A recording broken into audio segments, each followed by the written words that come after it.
inside our minds, worlds of peace and beauty. But when our minds wander too far, we lose control and enter the dark, deadly world of Freddy Krueger, where nightmares come alive. Don't let him catch you sleeping. Why do I wear the razor-sharp glove? It should be obvious by now. I have a clause in my contract. Hello, listeners past, present, and future. This is Haddonfield Radio, where, as always, we bring you the history, legacy, and lore of movies, trailers, and more. This season on Haddonfield Radio, we will be taking you through a fan commentary, deep dive exploration of every single film in the Nightmare on Elm Street franchise, featuring everybody's favorite, ornery, overworked dream demon, Freddy Krueger. We are your hosts. I'm Christian White. And I'm Joe Francazio.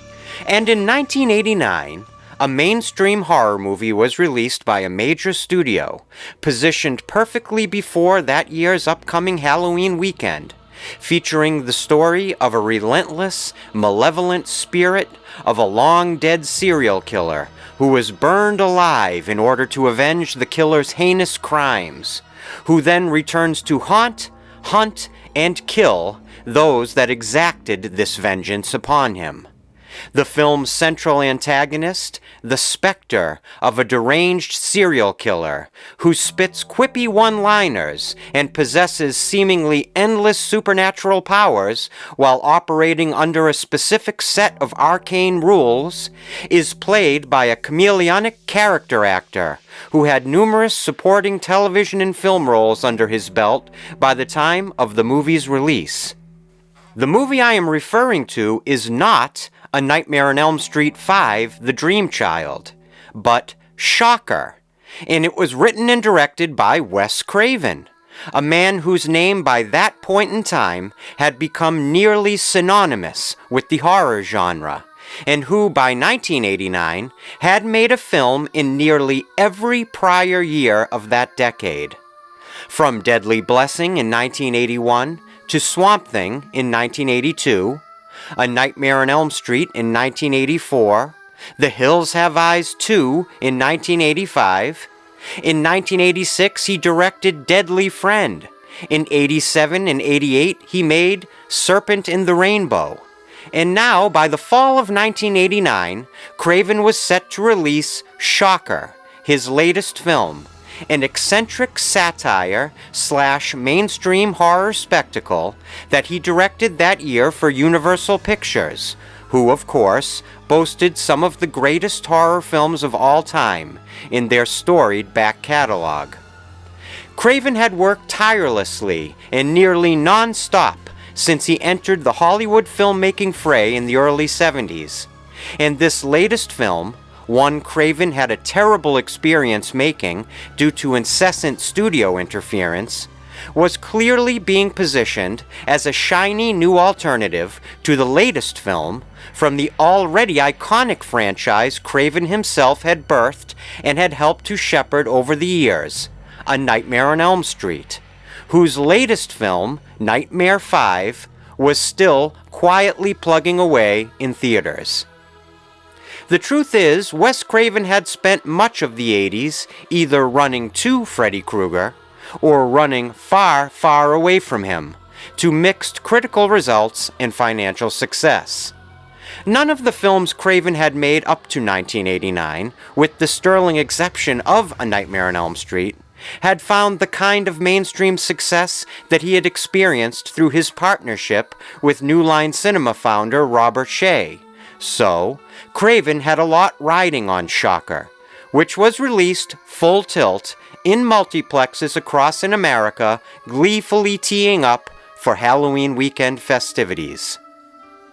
Mirroring the seminal explosion of horror films filling movie theaters by the late 80s, there was a literary subgenre that was beginning to outpace even the very same cinematic compatriots in pop cultural awareness and acceptance. In 1982, writer Bruce Bethke coined the term cyberpunk to label the movement of cutting-edge science fiction writers who had spent the previous decades rewriting the rules of that particular genre.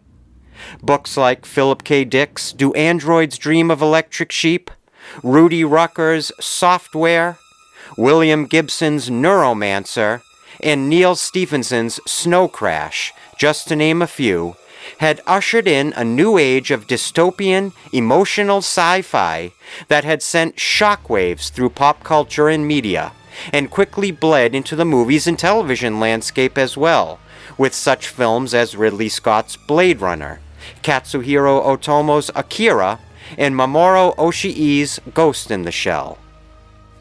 By the mid to late 80s, horror fiction was having a moment of its own as well, perhaps feeding off the white-hot hold horror had over the zeitgeist during that decade, as writers like Clive Barker, Poppy Z. Bright, Brian Keene, and Joe R. Lansdale were forming into an unofficial, stylistic, avant-garde intelligentsia of high-minded horror fiction writers, with novels and stories featuring lovingly arch, highly transgressive narratives dripping with an often blisteringly nihilistic, hyper-gory palette of seductive violence and lurid spectacle. In 1986, respected horror writer David J. Shaw, speaking to fans at the 12th World Fantasy Convention in Providence, Rhode Island, coined the term splatterpunk to define this engaging new horror subgenre, and the term stuck, drawing more and more fascinating and brilliant writers into the fold. Novels like Brian Keene's The Rising, Jack Ketchum's Off Season and The Girl Next Door, Richard Lehman's The Cellar, Clive Barker's The Damnation Game, and Poppy Z. Bright's Lost Souls all captured the savage horror at the heart of the splatterpunk movement. Even Bret Easton Ellis's widely read and critically lauded satirical horror novel American Psycho has been seen as a forerunner in the splatterpunk movement. Quote, hyper-intensive horror with no limits was how it was sold by David J. Shaw, and two of the movement's most staunch disciples were the writers John Skipp and Craig Spector. Together, the two writers co-authored their first novel, The Light at the End, which was purchased by Bantam Books in 1984 and published in 1986.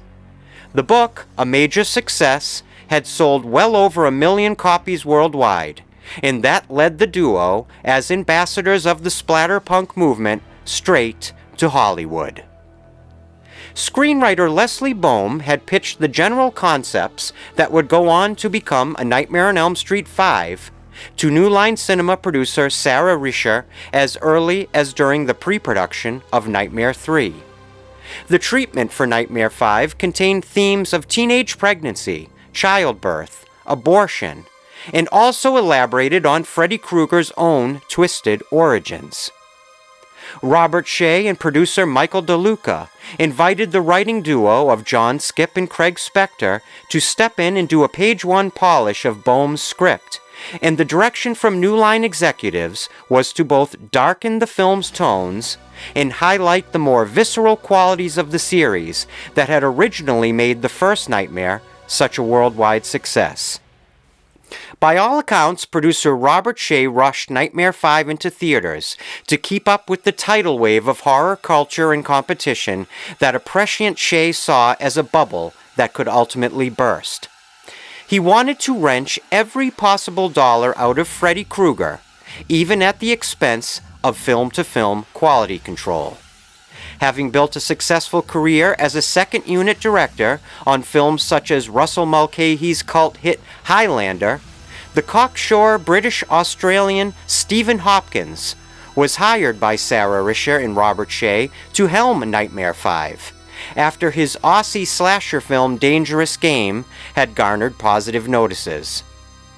With a director in place and a script in constant flux, Nightmare 5 became a rushed and urgent production, with a stressful push and pull in place between the creatively neutered director Hopkins and the frugal and penny-pinching Robert Shea, with actor Robert Englund stuck in the middle, while still giving his absolute all every day on set, attempting with this fifth entry to bring back more of Freddy's menace and violence back to center stage. The film, A Nightmare on Elm Street 5, The Dream Child, was released August 11th, 1989. The film opened to a nearly $8 million opening weekend, a third-place finish behind James Cameron's The Abyss and the Steve Martin four-quadrant comedy Parenthood. Unfortunately, Nightmare 5 quietly slipped out of the top 10 after a sluggish month at the box office. While fans seem to appreciate the fifth film's lean into more of the darker aspects of Freddy Krueger, it failed to meet the fickle expectations of the MTV generation that had previously carried the franchise above and beyond all others. By 1989, it seemed audiences were tiring of the status quo of slasher horror, and ultimately, a month and a half later, on Halloween weekend 1989, Wes Craven's Shocker opened to a lamentable $5 million opening weekend, finishing well behind even the third weekend of Look Who's Talking, a wisecracking baby movie starring a flagging John Travolta and the voice of Bruce Willis.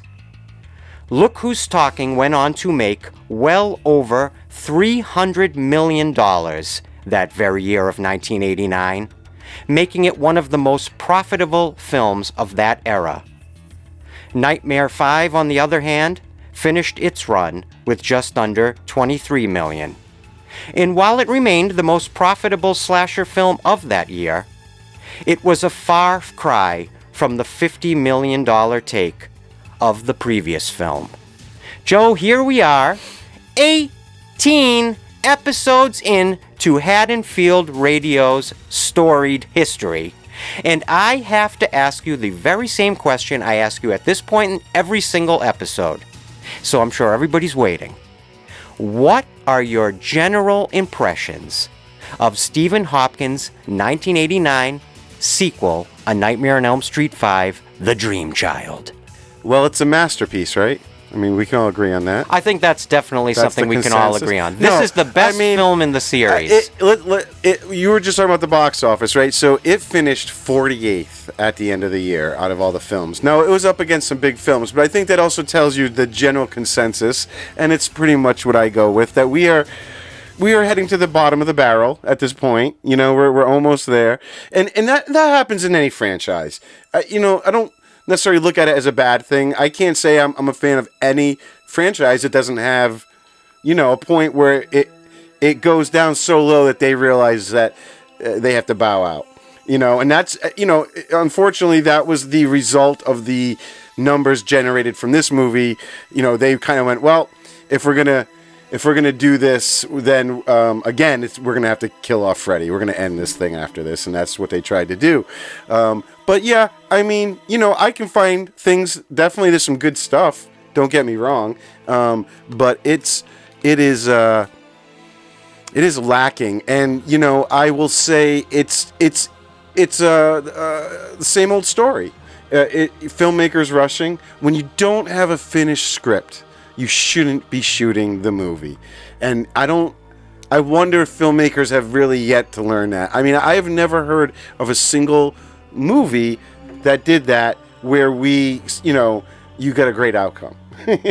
I mean, you have to realize by 1989, for the three major horror franchises of that era, A Nightmare on Elm Street, Friday the 13th, and Halloween, this had started to become like a sausage factory. Nightmare 5 is considered the last slasher film. Right. Yes. Yes, absolutely. It's 89. It's maybe of at least the major mainstream stuff. It was the last slasher film of the original slasher era. That was birthed in the early 80s and all that, and it was still trying to more or less follow that pattern. But it has its good moments. It has its really, really rough stuff. But I think its biggest problem is the story. It is hard to follow at times. I don't think they know exactly what the story is. when I was doing my research, I tried to go out of my way to find interviews with the writers where somebody could kind of clearly explain what was going on. And when you listen to them, I mean, it's just gibberish. I don't even think they know what they're saying. Nobody really knows how to explain this movie in a very, this is what happens. I have to admit, I had the same experience in my monthly period of researching this film. It's almost like you get the same 3 pieces of information regurgitated everywhere you look. It's almost like there's not a lot of information about like there's not a lot of memorable information about the production of this film. No, and I even, I kind of said, there's of course that wonderful documentary, Never Sleep Again. Probably one of the greatest horror documentaries ever made. And it has a lot of great interviews regarding this movie, but a lot of those were done, way after the fact. It was made 2010 or 11. Yeah, somewhere right around there. Anyway, so I really tried to find vintage, both printed and video interviews from the back in the day, when I thought maybe the writers were maybe explaining things without that, the over time. Well, it's almost where everyone kind of has bashed the movie. So maybe I thought back then, maybe they, I don't know, it's like each subsequent Nightmare film had been developed in a very linear way. This one, it's like they culled the ideas for it from older ideas. Yeah. Like, the Nightmare 5 screenplay is sort of based on ideas that were thrown around, like I mentioned in the introduction, way back during the pre-production of Nightmare 3. Yeah, and Sarah Reisler was pregnant at the time. Right. So Leslie Bones... And that's why she didn't react well to the story direction at that point. In particular, the scenes of, the idea of the Freddy glove coming out of a pregnant woman's stomach, clawing its way out. Yeah, right. There was stuff she was like, no. She found it in poor taste because she was pregnant at the time. But then she quickly changed her mind. And in fact, the Never Sleep Again documentary, she says she thinks a lot of this idea really stemmed from her for Nightmare 5 after she had her kid. And she was having these ideas like, geez, you never know. Maybe my kid is the devil. It's a really weird statement. I just think is retroactive, retrofitting history. Yeah. My guess, and I'm only basing this on my own conjecture and through my research, I think that they were just pushing this franchise through the ringer as quick as they could, film after film after film. By this point, it was year in, year out. It was a factory. I mean, New Line Cinema was literally had become a Freddy factory. I don't know why they had to rush quite that much. The director got the job on Valentine's Day. Well, because they knew that the slasher bubble was going to burst. Well, but if you don't have a movie, you don't have a movie. But you're right. I'm saying this in Devil's Advocate. I totally agree with you, 100%. At the very baseline, you should have a workable script that people believe in that you can adapt into a film. A good movie is going to be a good movie no matter what. That's exactly right. At this point, I think Robert Shea was looking at the Nightmare franchise as more of a money-making venture than anything else. That's, I feel like, one of Shea's weaknesses at times. His hucksterism at times was getting the best of him. Yeah, he was a businessman, of course. And you have to take into account something very important. In 1988, 1 year before, Friday the 13th, Part 7, The New Blood, Halloween 4, The Return of Michael Myers, and A Nightmare on Elm Street 4, The Dream Master were all released. Yeah. Now you have 1 year later, less than 1 year later, that's the important part. I was just saying, Stephen Hopkins, context. He got the job on Valentine's Day, and the movie came out in August. Yeah, there you go. February to March, April, May. 4 weeks. They shot the movie. That's like 6 month turnaround. Part 4 got an 8-week shoot schedule, and that was considered short. This one got 4 weeks. 4. Yeah. And even more amazing to me, even more amazing to me is here we are this many months later, and you have Friday the 13th, Part 8, Jason Takes Manhattan, Halloween 5, The Revenge of Michael Myers, and A Nightmare on Elm Street 5, The Dream Child. On top of that, that same year, in terms of just the horror genre, let me throw you some of the titles just to give you a contextual idea of how big a hold horror had over the box office in the late 80s. Ready for this? 1989. On top of the three big ones I just mentioned, you have The Fly 2, I, Madman, which is a movie that's sort of been a bit forgotten. Yeah, I don't know that one. Oh my God. You guys, I know I always throw these references and recommendations out there.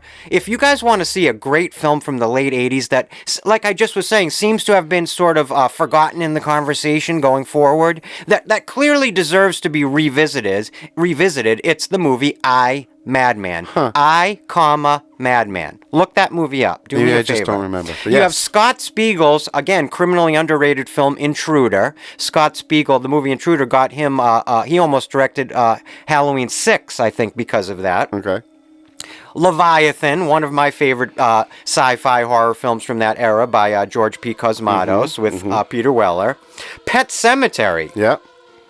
One of my most favorite movie theater memories of my entire life. My mother took me, my brother, and my sister, who had to be 3 at that time, to see Pet Sematary. As soon as Zelda with the twisted spine appeared, Rachel, my mother had to take my little, toddler sister out of the movie theater and left me and my brother alone at Foxborough Theater to watch Pet Sematary. One of my most indelible movie memories. Well, let's continue on the list. Tobe Hooper had a criminally forgotten horror gem that I've been thinking a lot lately about because it's available nowhere on streaming in 2024, which amazes me, is this film called Spontaneous Combustion.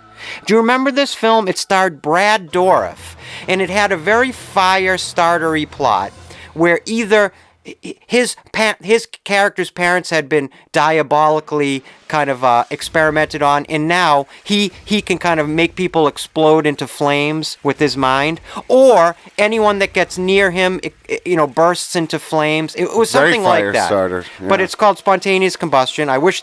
What is it? Scream Factory, the company? Scream Factory. If anyone's listening, you should look up this film and try to license it and get it out to the public, because it's kind of a criminally forgotten film, but from 1989. We had Brian Yuzna's Society, Tetsuo the Iron Man, Nicolas Cage classic Vampire's Kiss, Robert Englund's own Phantom of the Opera, the movie Warlock, directed by Steve Miner. Do you remember Warlock with Julian Sands? I do. So, and of course, Wes Craven's Shocker that I mentioned, which essentially is Wes Craven kind of chasing the dragon of Freddy Krueger, in my opinion. Trying to create a new Freddy Krueger-styled character that was literally released almost in direct competition with a Freddy film. Sure.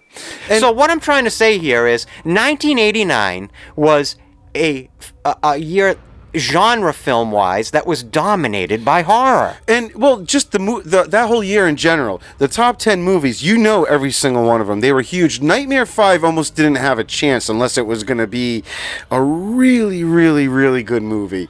I mean, you had Last Crusade, Batman, Back to the Future. You talked about Look Who's Talking, Dead Poets Society, Lethal Weapon 2, Honey, I Shrunk the Kids, Little Mermaid, Ghostbusters 2. And think about this. And a lot of these are franchises. You're railroading through iconic title after iconic title. That's just the top 10. And you have to consider that these films were all released in 1989. Later, even further down this, you have like The Abyss. I mean, come on. Was there a Back to the Future movie in 1989? Back to the Future 2 was in the top 10. Field of Dreams, Tango and Cash. Keep going. Major League. Keep going. The Karate Kid Part 3. These are all movies that were beating them out back then. But Lean on Me. I want to just continue to paint this incredibly important contextual picture of the year 1989 in American cinema. Christmas Vacation, Parenthood. I mean, the list goes on. Okay? So, weekend to weekend, you're getting not just all these movies that are being released, but these become iconic films. And you got to remember, too, I think at this point, besides their production problems with doing this movie, I think the public was finally getting a little fretted out. You have to remember that between parts 4 and 5, we have the new Freddy's Nightmares. The Freddy's Nightmares. That's a TV very show, important thing to talk about. So explain that to someone who doesn't know what we're talking about. Well, they started their own TV series. It was an anthology-based series. It was kind of like a really dark Twilight Zone type of thing, where Freddy sort of introduces and caps these stories, like Crypt Keeper style. Yeah, and in fact, a lot of the crew goes on to work on Tales from the Crypt, and you can really see the similarities. I sometimes think that a lot of what became Tales from the Crypt on HBO, sort of, again, like you're saying, was inspired by the experiment of Freddy's Nightmares. It was. And Robert Englund talks about it. Like, what Tales from the Crypt did right was they had their budget under control and worked within their budget appropriately, where, they were trying to do Freddy's Nightmares very cheap. But they had these big ideas, right? All for effects and makeup and things, and they kind of came off cheesy because they didn't have a lot of money to do it. This is the problem.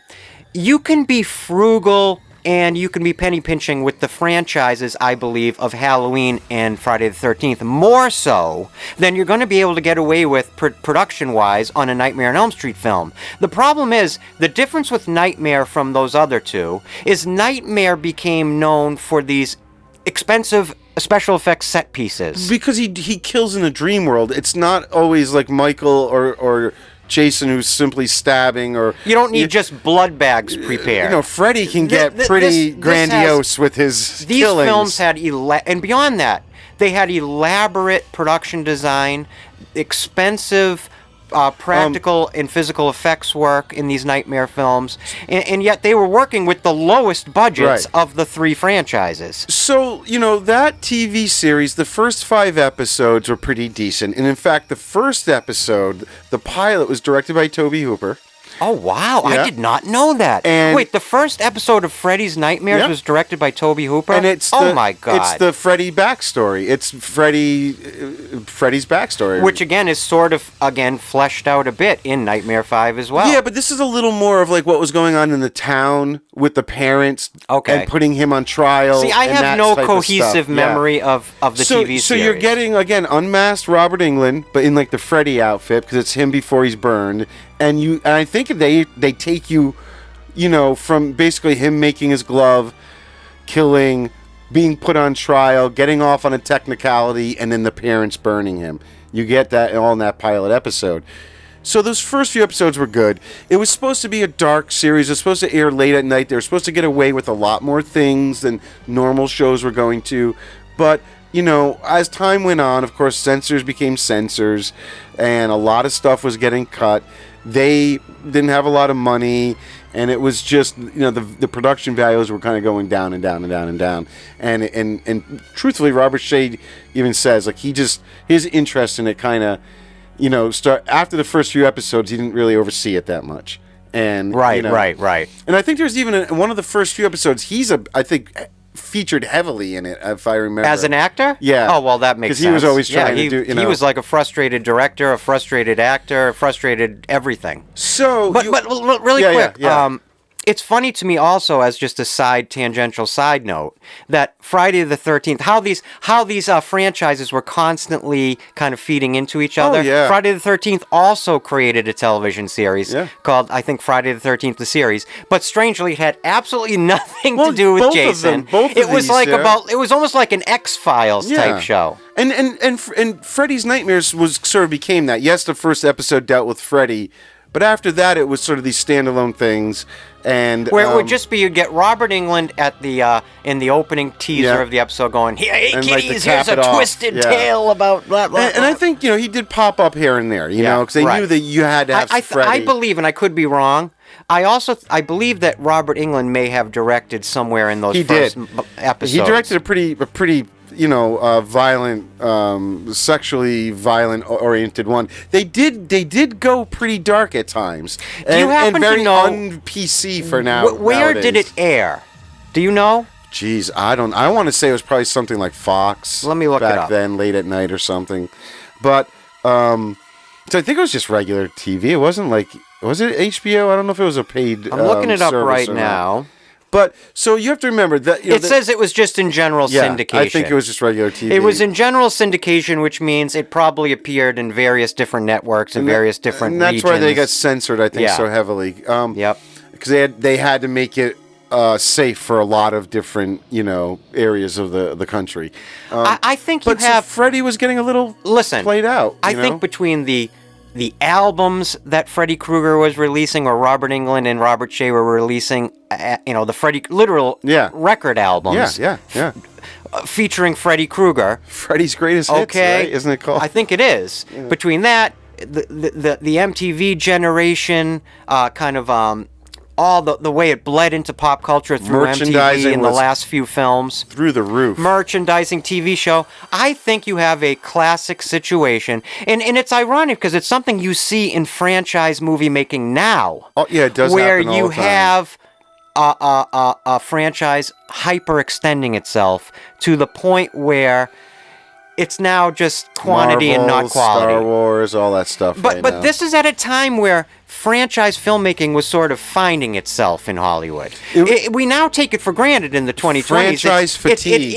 It is what Hollywood is. The tentpole of Hollywood is held up by franchise filmmaking now, for good or for bad. Yeah.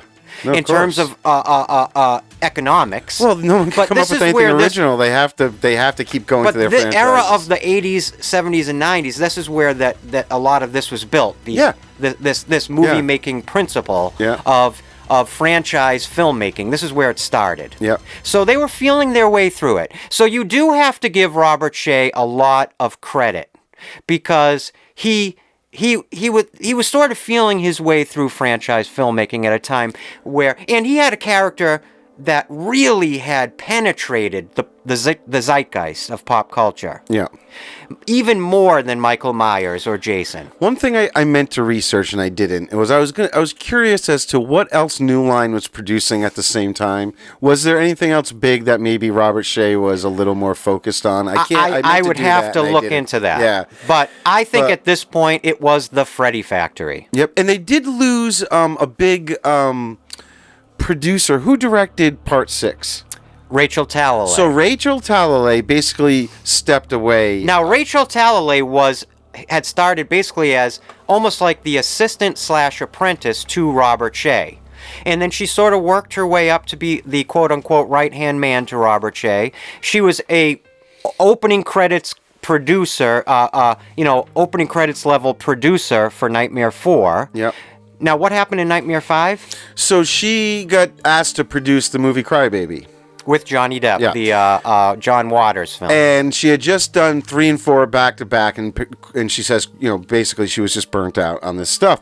So I thought it was odd. So she steps away, but her husband is the one who steps in and produces it with Robert Shea, Rupert Harvey. So wait, Rupert Harvey was Rachel Talalay's husband? Yep. Oh, that's so interesting. Yep. And it's really interesting how Rachel Talalay, as we'll get to in episode 19, obviously comes back into the Nightmare fold, which is a theme in the Nightmare on Elm Street production Keep it in the family. lore. Yep. And she comes back to direct Freddy's Dead, the Final Nightmare, the 6th film, which we'll get to. But I would argue that, for me personally, I would say Freddy's Dead is a minor improvement over 5. For me, 5, I have to admit, is the nadir of the Nightmare on Elm Street franchise. It is the bottom of the barrel for you? For me, I would put Nightmare 5 as my lowest in my ranking. I have to watch 6 again soon to truly... It's been the a while, reason why I would put 6 infinitesimally above 5 is because it has some... creative use of humor. It has a very unique tone for the franchise. That's the one with... And I would say Rachel Talalay's creativity makes it stand above what we get in Nightmare 5. Isn't that the one where you see Freddy on the broomstick, like Wizard of Oz or something like that? I believe it is, yeah. Yeah. There's a few iconic moments in it.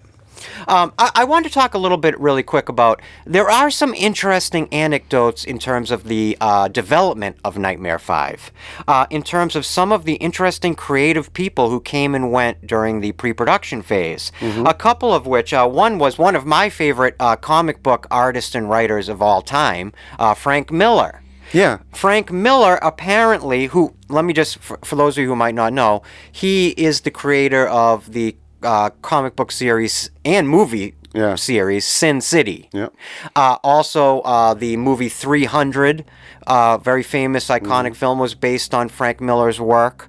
And he created The Dark Knight Returns, one of the most seminal, famous, iconic Batman stories ever created. And he was very instrumental in probably the most famous run of both the Daredevil series for Marvel, the Elektra series for Marvel. Just one of the great comic book rebels of the 1980s, who I would put alongside in that venue like Alan Moore, Grant Morrison, Karen Berger in Vertigo era of DC Comics. Like these maverick comic book artists who came in and sort of redefined comic book history in the 80s. Well, turns out he had something to do with the development of Nightmare on Elm Street 5. I thought in fact, it's funny. See, I have it as my number one fun fact. Because I thought it was interesting that ultimately they did end up going with a very comic book influenced director. Yeah, and absolutely. I was going to talk about that. I don't know if that was anything they were particularly looking for, but I thought that was an interesting similarity. Well, in my intro, I mentioned, I think it is very important to the understanding and contextualization of Nightmare 5, was that parallel movement going on in horror fiction called splatterpunk. Yeah. Skip Inspector. Now, I remember when I was a teenager and I was an obsessed horror fan as a teenager, and that was just my thing. Like, that was my love language, was horror movies when I was a teenager. And I have to tell you, I remember the anthologies that Skip Inspector would release, and I'd go down to Walden Books or Borders, and I'd get there was like a zombie anthology, I can't remember the title, that was sort of George Romero based, that Skip Inspector released. And the splatterpunk writers, I remember Brian Keene's The Rising was like a very important novel to me. It's sort of like a cross between a demon possession novel and a zombie novel.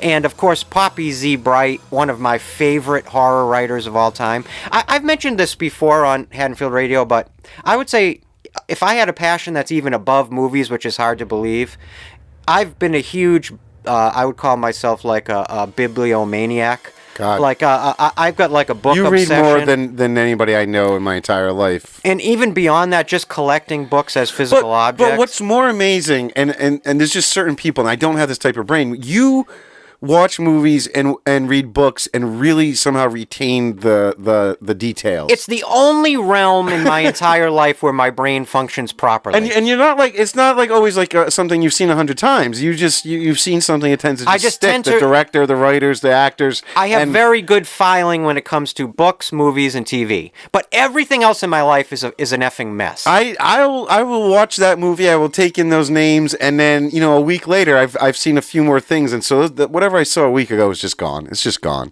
Well, But wait a minute, really quick. Were you aware of the term splatterpunk when you were a kid in the 80s? Absolutely. See, I knew the term, there but was, not till I got, sci-fi, older. At the exact same time was the cyberpunk movement, which was like the cool kids of sci-fi. Yeah. And at the exact same moment, splatterpunk was going on in horror. And it was like really gnarly, really kind of high-minded but highly violent horror literature.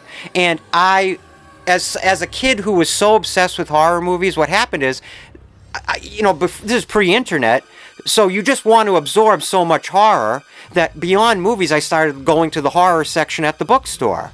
And I would find all these incredible authors that were part of this splatterpunk movement. I was hearing about it through Fangoria and Gore Zone magazines. Mm-hmm. And so they would have the book review sections at the back of the magazines. I started just taking note of these authors.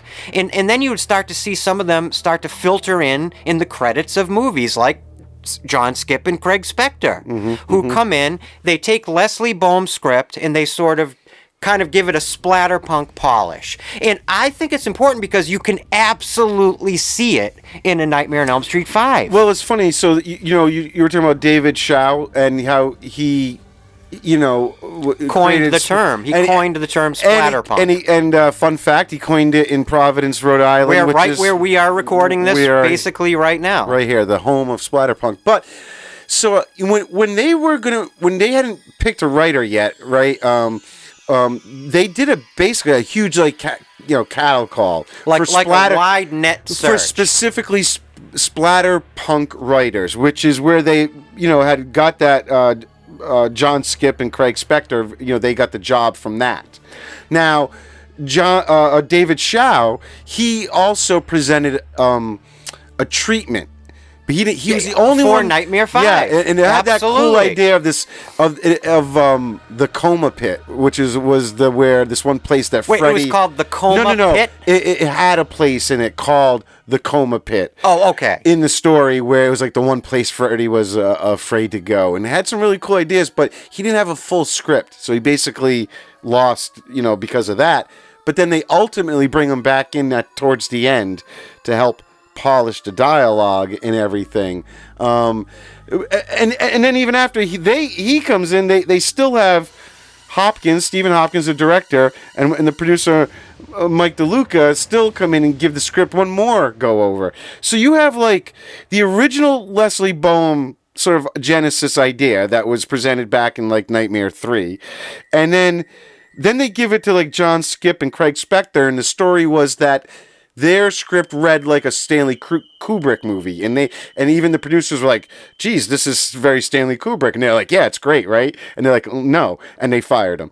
So then that's when they bring back in Leslie Boehm to, again, to kind of work on it. And to this day, I think Leslie Boehm's opinion is, there's only maybe one line of Skipp and Spector's work in the finished screenplay, but they went and petitioned the Writers Guild to be credited more properly. But what I find so fascinating, one of the things I do find very fascinating about Nightmare 5 is that in the finished film, and as we do the fan commentary portion of this episode, I'll point some of these examples out. It has, not only does it definitely have a splatterpunk vibe, but I would argue there are elements of cyberpunk that even works its way directly into Nightmare 5. And we're also kind of now, we're introducing a gothic element that is being brought on board, that darker... The whole film has this blue, dark, kind of shadowy, almost noirish palette. Even like the hospital, the insane asylum, that has the gargoyles and the spires and the towers, very castle-like and everything. Yeah, absolutely. And that's a big Stephen Hopkins influence. Stephen Hopkins. You can give this movie a lot of junk, right? But when you think about the challenges he had, and so much of it. He had only made one film. Yeah, but his ability before Nightmare 5, I'm saying his ability to be, as an artist, being able to draw was what kind of saves the film, but also kind of gets him the job. It's how he's able to sort of explain to everybody how any of this is going to work. You can tell that one thing about Stephen Hopkins that I can tell as his directorial sense for Nightmare 5 is that he was really tied in to visual storytelling, like comic book storytelling, panel-to-panel storytelling. He's a huge comic book guy. Obviously, there's that whole sequence in this movie. And you can see how that would make him right for the Freddy franchise in a way. Because Freddy Krueger, by subsequently after Nightmare 4, was essentially like a comic book character come to life. Yeah.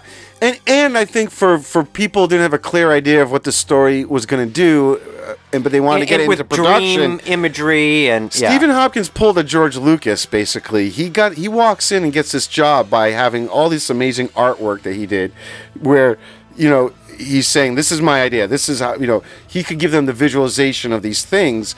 And then even when he's talking to Robert Englund and getting him on board, same thing. He's drawing all these sketches and Robert's like, oh, okay, I totally get it. And, as they go forward and they start doing the staircase stuff, he drew this very elaborate drawing of the whole thing. Like an M.C. Escher-esque. Yeah, well, yeah, the whole thing was inspired by Right. M.C. Escher. Yep. But he actually, like, drew that whole set out, like that whole world, and then just tried to imagine going into it. It really was. And filming, where would you film from? And that really impressed Robert Englund. Yeah. Oh, yeah. That really, because Robert Englund has had a lot of really positive things to say about working with Stephen Hopkins. Yeah. And Robert Englund, who is very artistic in his own right, and also by that point was a director. He had made, in 1988, he released 976 Evil. Mm-hmm. So he was a director in his own right, and he really appreciated Stephen Hopkins' visual imagination. And he did that like amazing thing for New Line, where he made this movie in 4 weeks. He was young in his like late 20s. He had that energy. He even says now, like, there's no way he would ever do anything like that again in that type of schedule. But he did it, and I think it impressed a lot of people. In fact, he goes on to do Predator 2 because of his work on this. Now let's put a pin in it right there for a second, because I just want to take a Haddonfield Radio trademarked tangent here and just talk about how underappreciated Predator 2 actually is. I always loved it. I really never... The idea of moving the Predator to the inner city of the early 90s, Los Angeles, during the drug cartel gang wars, is actually brilliant. Yeah, and it's even more brilliant that you're pairing it up against with Danny Glover, right? Did I say, well, is that they the right actor? Yeah, yes. They couldn't get Danny Schwarzenegger's deal right for him to return as Dutch. And the idea would have been for Predator 2 with Schwarzenegger that Dutch was now ex-military. He was slumming essentially as a Los Angeles homicide detective. Yeah. And the reason why he was on hard times is because everybody assumed he had gone nuts, saying he had fought an alien. Suddenly, the alien's in Los Angeles. I don't know if that would have been better. I think it works better with Danny Glover because of I agree. The public's perception of him already as a cop, like as a from the Lethal Weapon movies. City cop. I 100% agree. It's Murtaugh versus the Predator. You buy him, basically, right? Yeah. And then you get Bill Paxton in total aliens mode. Still. Yeah. And I love the Rastafarian gang members, and yet because you have the Predator that almost has the dreadlocks. Yeah. So the whole thing is good. just it's totally underappreciated, and again directed by A Nightmare on Elm Street 5's Stephen Hopkins. Yep. It has some great imagery. I actually love the Predator action in Predator 2. I think it is definitely the second best Predator film. And that's the one where we see inside the ship, right? All the skulls and you see that there's the alien skull. They're trophies. And in the trophy wall, there's two things in Predator 2. There's the pirate gun that goes on to become important from Prey, the fifth film, and the alien head that launches the entire Alien versus Predator aesthetic. Yep. I love people are like, what episode is this? We're in the Predator 2 episode? We can talk... I wanted to say one other quick thing about the development of this film. Another major named talent who had a part in the development of this film, of all people. I think I do. As a director, too. I think I do. Stephen King. Yep. The only reason why Stephen King actually didn't accept the job directing A Nightmare on Elm Street 5 is he had such a horrible experience in directing Maximum Overdrive. Another one of my favorite films. I love this notion that a film doesn't have to be the greatest movie of all time to be your favorite movie of all time. You know what I'm saying? Just to enjoy a movie, no. In that same respect, I love Maximum Overdrive. I love when the coach gets hit in the head with the Coke from the Coke machine, and he gets that huge, disturbing blood blister on his forehead.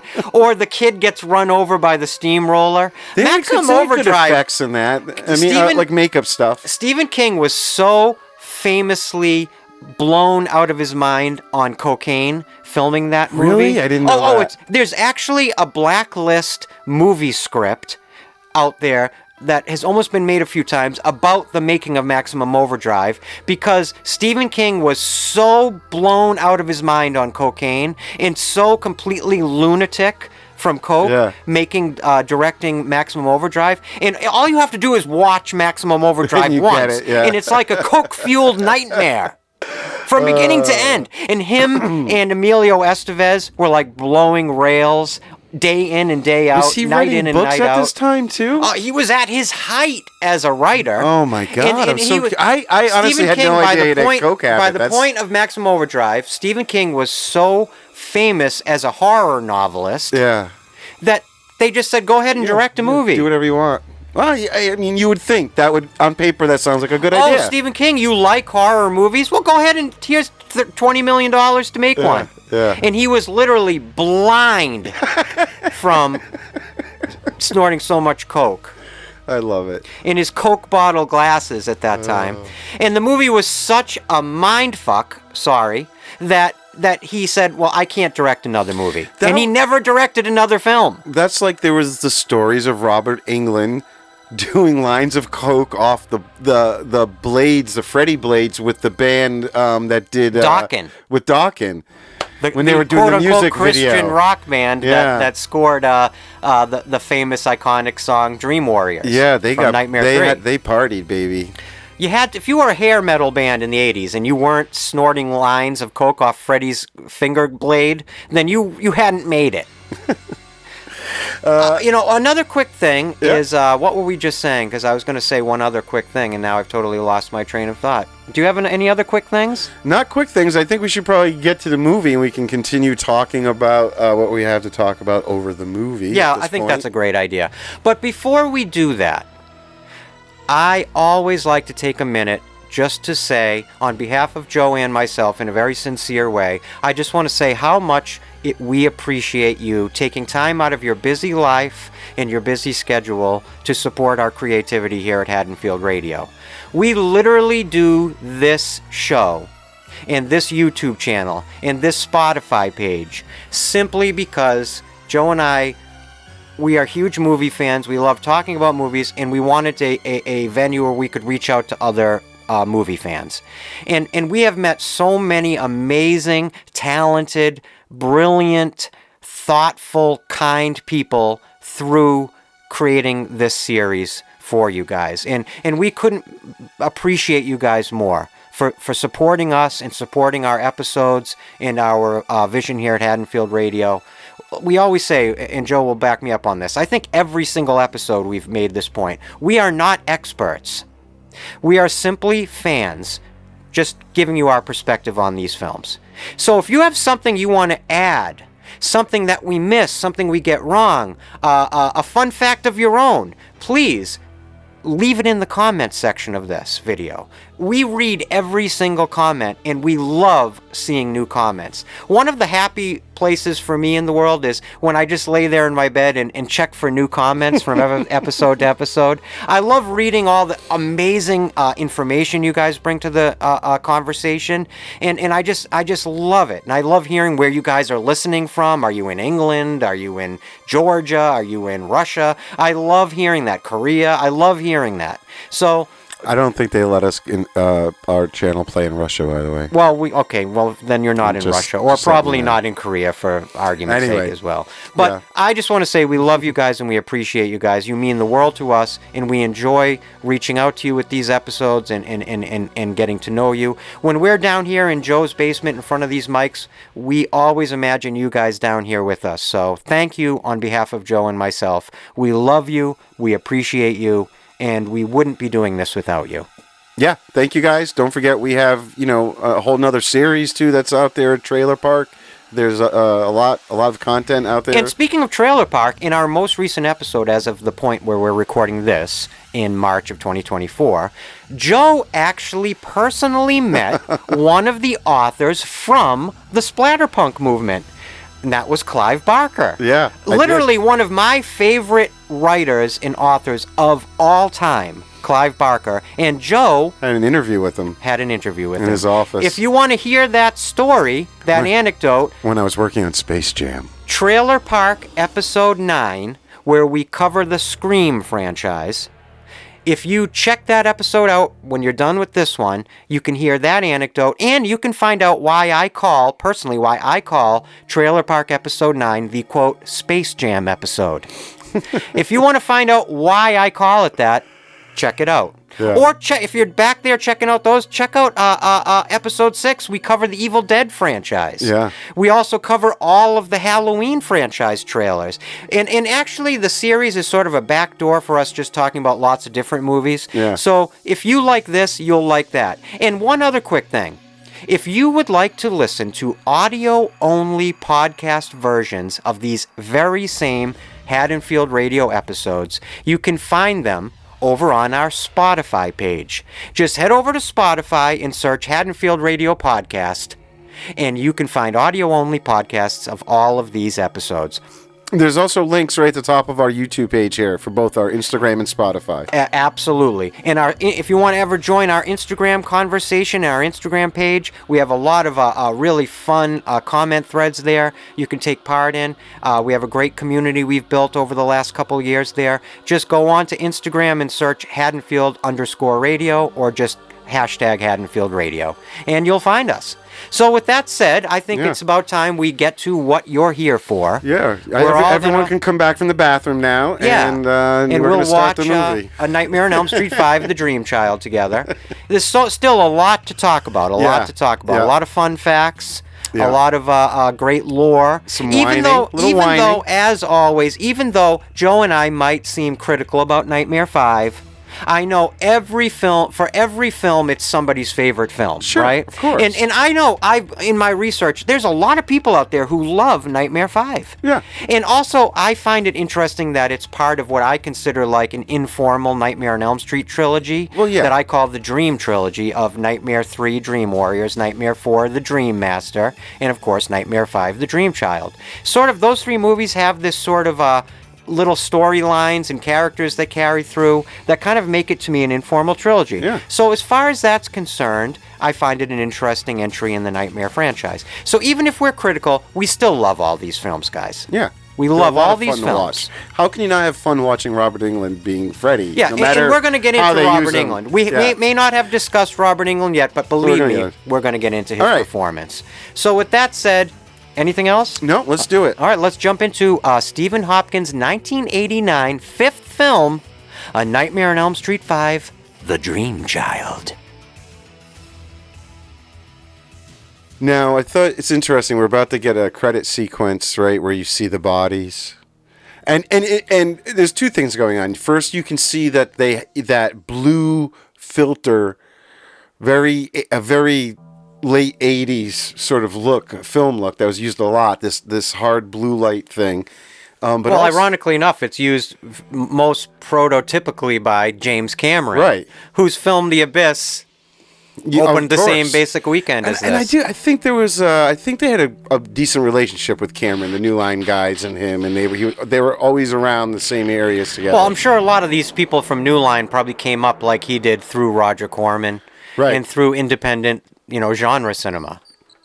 No, there's a couple interesting things here. This was the first one at this point to not use a number. The first nightmare movie. Oh, wait! So, I missed that. In the titling, it didn't say 5. Yeah, this was when it came out. It was just A Nightmare on Elm Street, The Dream Child. I kind of like that. Yeah. To tell you the truth. So the 5 that was added is what you see nowadays in all the because they're just trying to keep it consistent. Right. All the tales to look the same I think it happened around the time that famous DVD box set for the franchise came out that everybody has.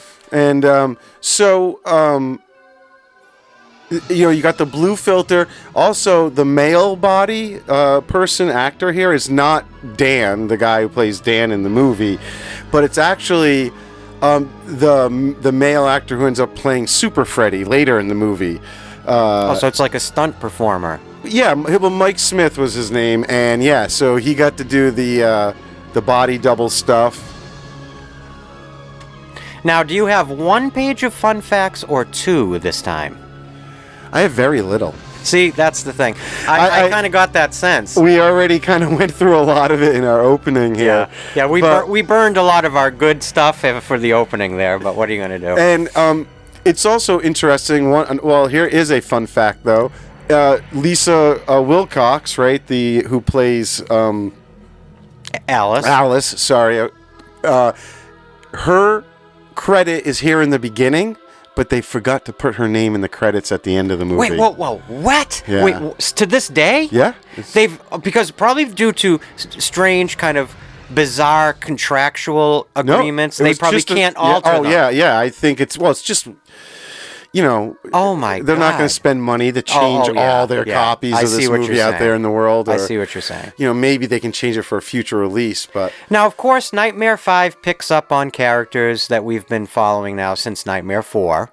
And Nightmare 4 had characters that carried over from Nightmare 3. it's what helps kind of make this all feel like a cohesive trilogy, is these characters that kind of link from 3 to 4, the 4 to 5. Well, not to mention, it's like for let's say the actors involved, like Lisa Wilcox, for example. Right. She probably went directly from basically working on Nightmare 4 right back into working on Nightmare 5. Of course. Think about it, though. There probably wasn't much of a break for this actor. Nope. It probably all felt almost like the way they do back to back. The way, like, it's funny if you think about like New Line Cinema does Lord of the Rings. Yeah. Basically, with the money they made from the Freddy franchise. Yeah. And they filmed those 3 films back to back to back. Yeah, I mean, it's just like this. It's not uncommon, I guess, in franchises to see movies being filmed quickly when they already have their plan. That's the difference. You know what I mean? The Lord of the Rings was completely planned. Even to do back that. then, Back to the Futures 2 and 3, they were filmed back to back because they knew. That's right. Good example.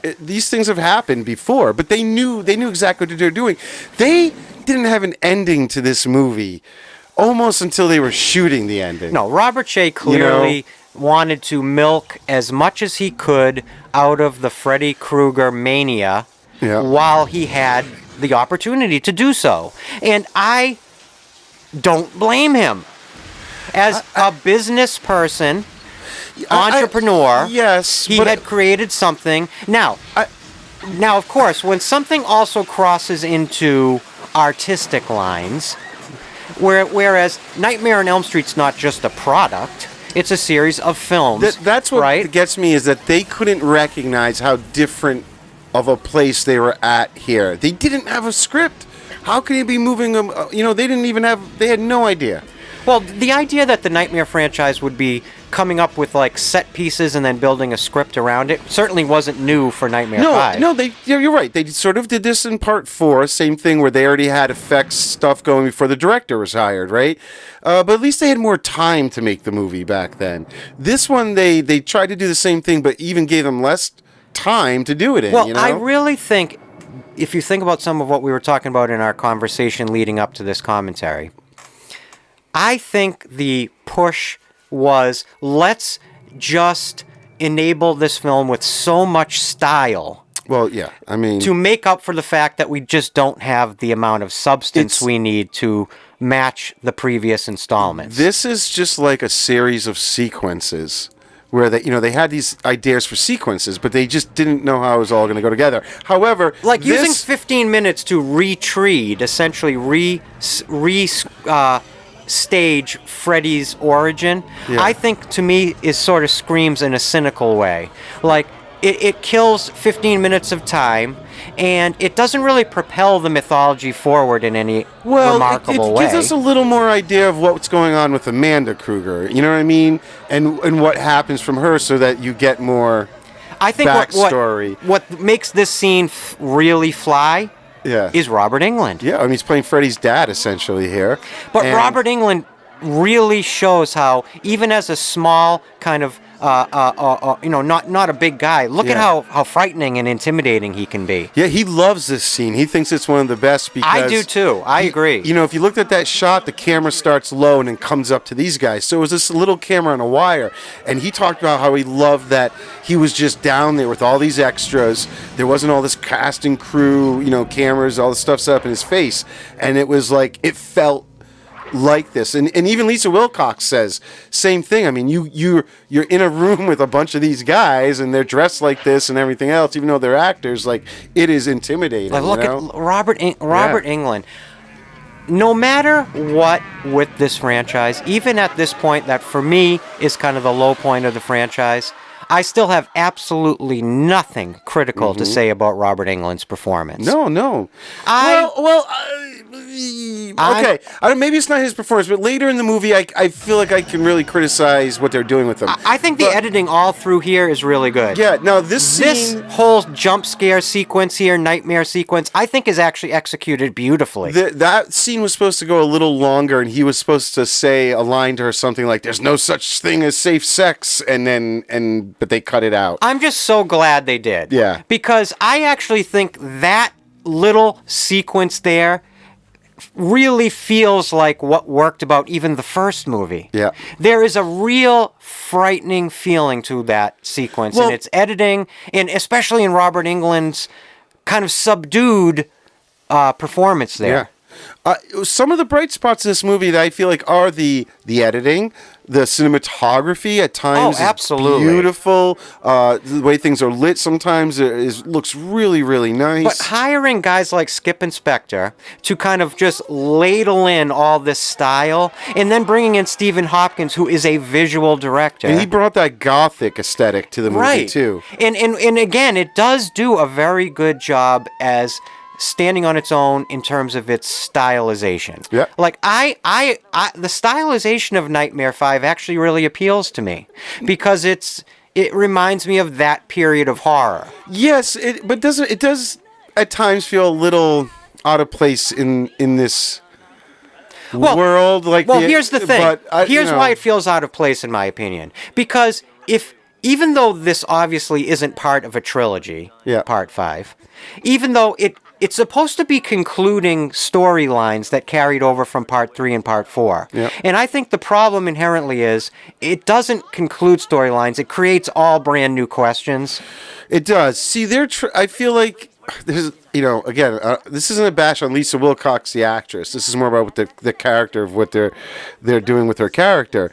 Well, I was thinking she looks like a 39-year-old who's finishing high school. Alice, to me. yeah. They all look older. It's nothing against it's nothing against the actor. I'm just saying, but she does not look like a high school senior to me. None of them do. In the movie before this, her character got to go from that. She had that huge transformation, the meek, quiet, shy girl to the kicking butt at the end, defeating Freddy. So in this one, her character doesn't have much of an arc. She's just her now, the confident Alice. You know what I'm saying? You know what else I think has started to really lose steam with Part 5 is the template idea of having all these archetypical teenage so characters. This is a huge problem for me. Are her friends here? Dan Hassel looks like he's 40. Yeah.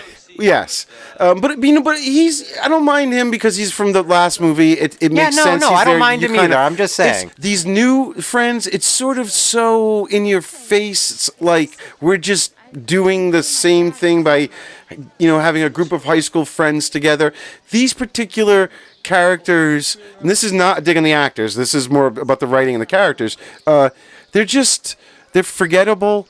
It's also weird to me that she can have this whole other second group of really good friends, even though her first group just were all killed. But yet she has other friends that you're supposed to believe that she has a long history, and also. But it's the suspension of disbelief thing where you have to swallow the fact that nobody in this town seems to be remotely affected by any of the horrifying events that have happened within it. After you had 5 other friends, so now assuming these are good friends of hers in this one, they probably knew the kids in the last movie too, right? They were same circle, and no one believes I know. Alice here. Inherently, she has to almost keep it a secret, and it's just it's something that they. The other thing is, sometimes I notice when we're doing these fan commentaries, when you watch these movies with either very low volume or almost no volume, you really get a feel for the pacing. Sure. And I notice, this film, even when I was watching it to prepare for this episode, there's a lot of padding in this film. You know, this scene in particular was supposed to be a lot longer. You were supposed to get a lot more stuff with the parents. Thank Christ for that. That didn't happen. The dad brings her like a camera as a present that they cut, but yet you see her holding it later. There's all sorts of things. There was more talk about her, the trip to Europe with Dan. And so, you know, for the eagle-eyed people, you can find a lot of continuity problems as they cut, you know. Right there, she gave him the camera. But they cut it down. This was more for time. This movie actually has a lot of cuts that were done to it, both by the filmmakers for time, and then also by the Motion Picture Association because of, you know, the gore and stuff. But, you know, another fact is that this movie has the lowest body count of a Nightmare movie. Oh, that's actually a very interesting fact. It's just her 3 friends that you see get killed. And it's weird in this movie where they kind of do a like rinse and repeat thing where a friend of hers gets killed, she keeps telling everybody it's Freddy, everybody keeps telling her no it's not, and then you know, another friend gets killed, she says it's Freddy, they say no it's not. You know, and it's just like it's just a little bit of the same. You know, you can see that they're kind of spinning their wheels a little bit. Another place where I think the movie spins its wheels, and believe me, we're going to get to some of the positive things too as we go through the film. Of course. But another place that I think, hey, look, I think I'm just going to say this up front.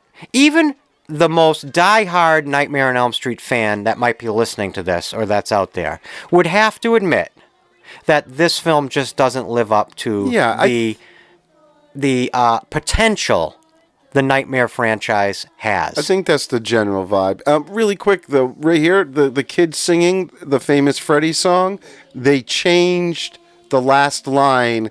From the original rhyme? Yeah, exactly. Instead of, it's like, they changed it to he's back again.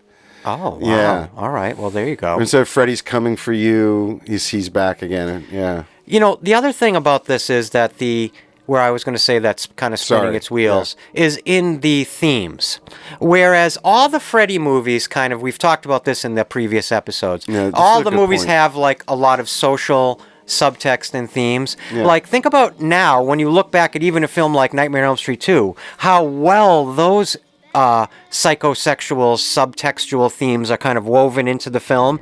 Here, some of these themes are a little heavy-handed at this point. Yeah, they clearly just wanted to tackle these ideas of teen pregnancy, abortion. That's something that would be obviously the parents, push button. You know, parents' views of all this teenage sort of stuff. Pregnancy in particular.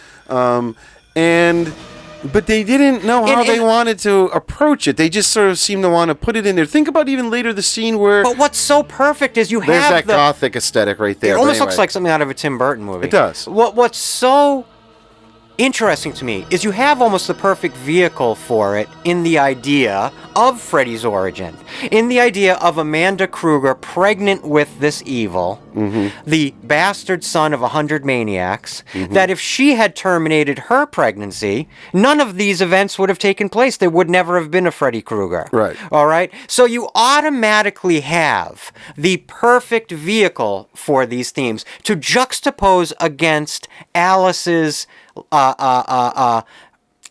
journey or Alice's agency within the story as in terms of the themes of pregnancy and teenage pregnancy. Yep. And yet it's almost like the film doesn't quite get that. Even when they're trying to tackle it, like when Dan's parents show up they want to adopt a kid and all that, they don't really resolve that. She's just like, well, no, and all that, and then that's it. We don't see them again.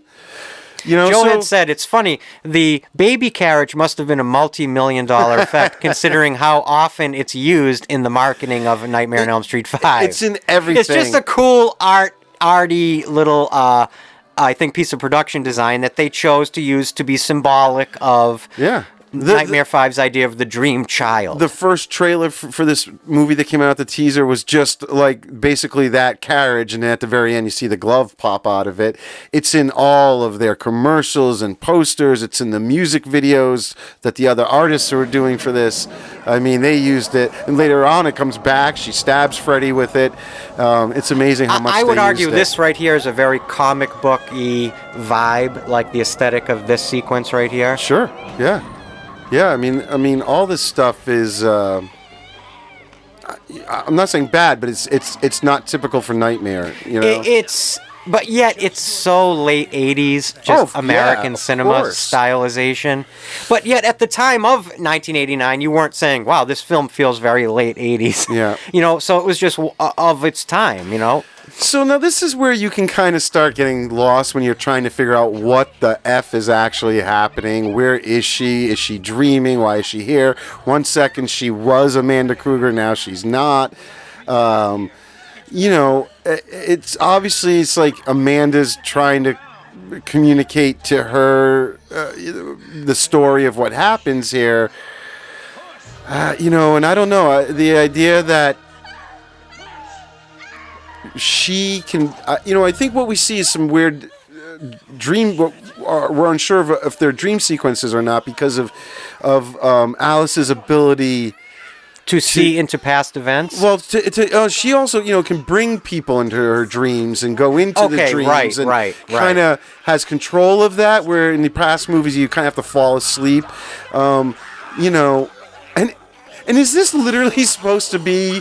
Are they trying to infer that that's what Freddy actually looked like when he was born? I know in this movie that represents baby Freddy. I think but are they trying to actually? Yes. But why would he end up looking like a normal man who is then... I know. The baby shouldn't look like a burn victim. The baby wouldn't... It's not like Freddy was born a burn victim. You know, but they had the opportunity to create a practical effect of a animatronic, creepy horror movie baby. Yeah. So, of course, they have to go... Again, the whole thing is that I was trying to bring up earlier is... It's the application of almost hyper-stylization that this movie utilizes in its DNA. Sure. You see what I'm saying? Yeah. And that extends into the construction of this baby. Yeah. Now, I wonder if this baby was actually created by KNB. No, this was David Miller. This baby was David Miller. Yep, this was David Miller. You have to admit, in terms of the relevance of Nightmare 5, the baby is pretty actually iconic. Oh, it is. Yeah. Oh, yeah. So it works. Yeah. I mean, it's just tough to know exactly what's going on. You know, I mean, this is the church from the last movie. He's going back to where Freddy was killed and kind of... But this is all being presented to her in her dream or subconscious or something. So, you know, they're also a big thing they talk about, they play with is the idea that the baby that's in Alice. I just had a realization. Yeah. The baby is not baby Fred Krueger. The baby is baby Freddy Krueger. The baby is the baby version of the dream demon Freddy Krueger. I see what you're saying. The baby is not the baby version of what his the soul human is like. Fred Krueger. It's that exactly that. Gotcha. That's just my quick interpretation that just occurred to me based on him growing. The baby's now growing into the sweater. Yeah. That this is the dream demon baby version of Freddy Krueger. Okay. That was actually a small person playing Freddy up there so that they can make the set. Look at the giant bigger. toes. Yeah.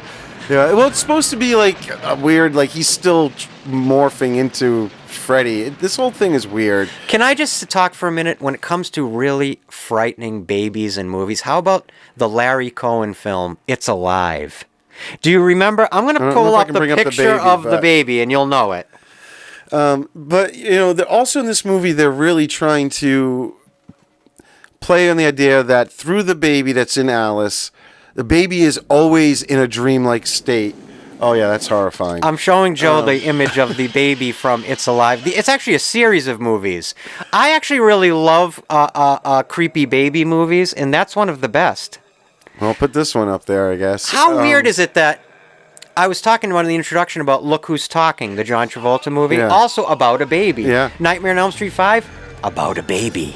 Babies were big back then. Now, here we are with the very much maligned Freddy Krueger makeup from Nightmare 5. I think pretty universally, it seems that fans agree that the makeup application for Nightmare 5 is not one of the best. Yeah. No. I love the skeleton hand that he has, though, there, the bony hand. Well, now, David Miller was trying... They were doing something different for the makeup on this, which is, you know, I think you can see the effects. It's not so great. They were trying to make it easier to get Robert Englund in and out of it. So it was more of a mask than glued on many pieces. Which makes, I think, is a really good adjustment to not really when this is the effect. I feel like, what I mean? At this point, I can understand that it was a work in progress, but the idea of making it easier on the performers, I can totally get behind. I know why Robert would have wanted it. He was probably tired. So he had been doing the TV, like I said, TV series in between all this.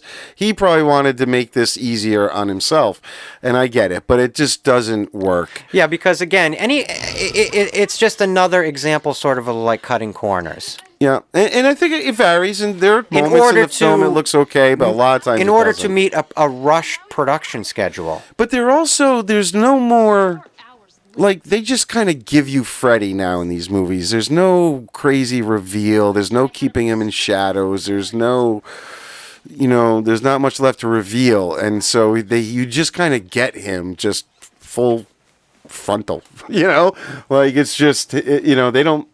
I don't know, and I guess because of the way he's almost like a pop star, then in our world at this point, it makes sense. A weird, you don't need to hide it. You want to see him. A weird thing that popped into my head when I was rewatching this movie to get ready for this episode.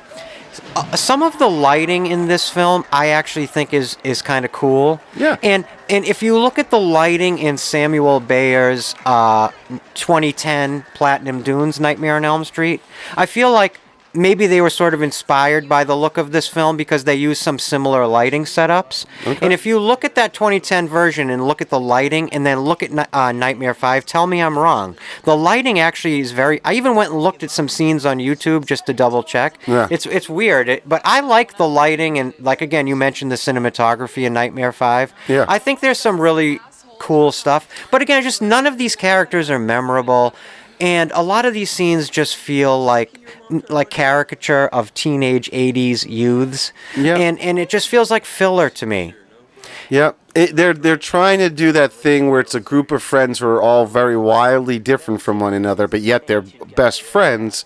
And by now, you can almost predict what their death set piece is going to be like based on what their one-dimensional interests are as characters. Yeah. Like the comic book arty guy. If this is your Friday opening night of Nightmare 5 and you're this far into the movie, you probably already know that somehow Freddy's going to appear in a comic book or in some sort of animated form to kill him. Yeah. It's starting to become predictable. I don't know. Yeah. I don't know. Yeah. And as soon as now we're seeing some drawings, you're starting to figure out that at some point. And those drawings were probably done by Stephen Hopkins. Oh, probably. Yeah, I would doubt it. Yeah. Yeah. Now, it's funny because Dan is the carryover from the last movie here, but he's the first one they kill off too. Well, that seems to almost be like the hallmark of the Nightmare franchise. Think about Kincaid. Yeah, he makes it through true. 3. He dies at the beginning of 4. And I would argue we're further down the line than Kincaid got in 4. Well, hey, at the end of this one, the black girl makes it to the end of this one. She survives. And at least Kincaid's death reverberates through the rest of the movie, and his death sort of is the alarm that rings, that sets in motion the idea that Freddy's returned. Yeah.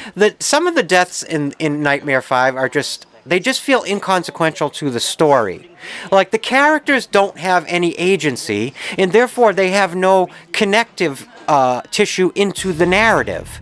And so when they die, it doesn't really change any of the events of the film. No, You're just, again, it's like you said, it's like moving from set piece to set piece with little bits and pieces here woven in between. It's a cycle. It's like they just kind of do the same thing throughout the middle of this movie as you go through the deaths and the reactions the other characters have. It's all the same thing every time. I think at least if you had allowed Skip and Spector, the guys who came in with the screenplay, to just hear these guys that were like horror, literary horror rock stars.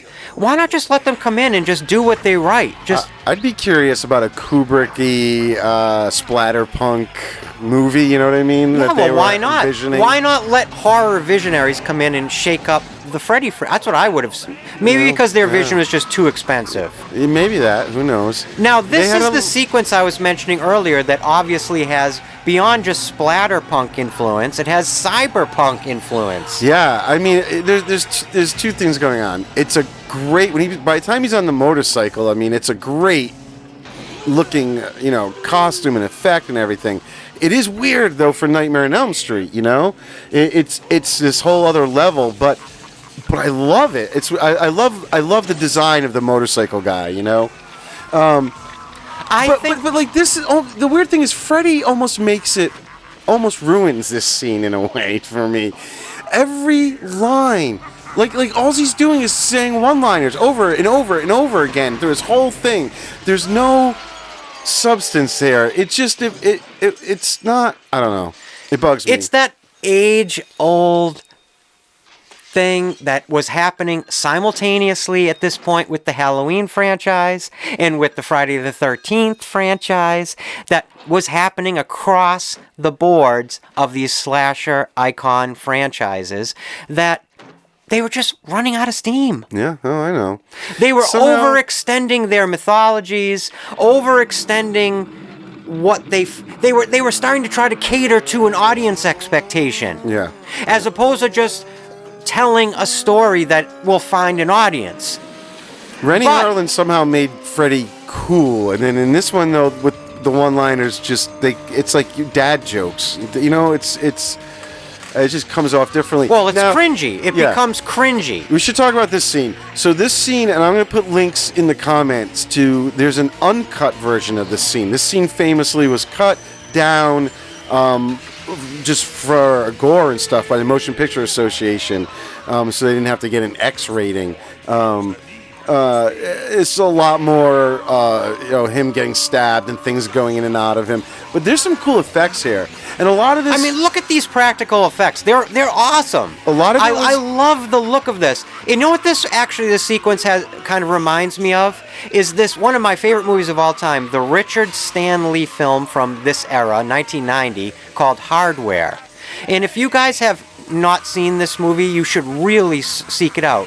And it has a vibe that sort of is, this kill sequence here, if you would like to see a whole movie with stylization like this, you should check out Hardware by Richard Stanley.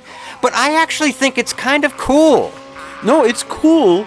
It feels, I don't know, something feels not quite in place there. It's like the idea that certain bands have albums that you would say are overproduced. Yeah. I would say now, at this point in the Nightmare franchise was just, even though it was underfunded, it was still somehow overproduced. So what's going on here is Freddy is getting to Dan through her unborn child. If you say so, she because has I've the ability. completely lost the plot. I'm thinking because I'm counting on you to know. Of course, this guy's wearing like a Freddy outfit, but the baby, they're doing this thing where the baby's in a constant dreamlike state. So that's how Freddy is always able to sort of access. And at the end, we're told that Freddy lives in her, that Freddy goes and hides in her. That's what the boy tells her. So the idea, I think, because here Freddy's still talking to her through Dan's corpse in her dream. Exactly. So through her and her ability to go into dreams and stuff. But Freddy is able to go into her because of the baby, because the baby is always in this dreamlike state. And Freddy, his goal here is he's feeding the baby the souls of her friends. That's, the baby is fed these 3 souls. That's why at the end, when the kid vomits to finally get Freddy, you see the three heads. Yeah, is what comes out of him on the other side. You're absolutely right. Which is also like an Evil Dead. And hey, that's in line with the mythology of the previous films. Okay, the idea that Freddy feeds on souls. The way that Freddy gains or loses power. Yeah. It's just the rules are sort of different now. It's not all about just someone falling asleep. As we've discussed over these last many movies in this franchise, the rules are always changing. Yeah. And the rules are always being bent and realigned and reestablished and sometimes just literally thrown out the back window. Yeah, the problem is I think in this one, whatever they were trying to do by having this sort of new set of rules and how Freddy's accessing things, it just gets so convoluted. Well, you can just tell again and again and again, I'm going to say it. You can tell that at this point, Robert Shea probably thought, I think we can coast just on Freddy and style Yeah, like yeah. I've been saying. Yep. I think Robert Shea effects. really banked on the fact that he could dump probably 60-70% of his budget into practical effects, create 3 or 4 what he hoped would be memorable kill sequences, and like you said, give Freddy what he thought people wanted from him, but just dial it up to 11. Yeah. And unfortunately, it sort of just blows up in his face. Yeah. Yeah, it didn't quite work. When I want to say something, I really took time to carefully read numerous different articles that did this rankings of the Nightmare on Elm Street franchise.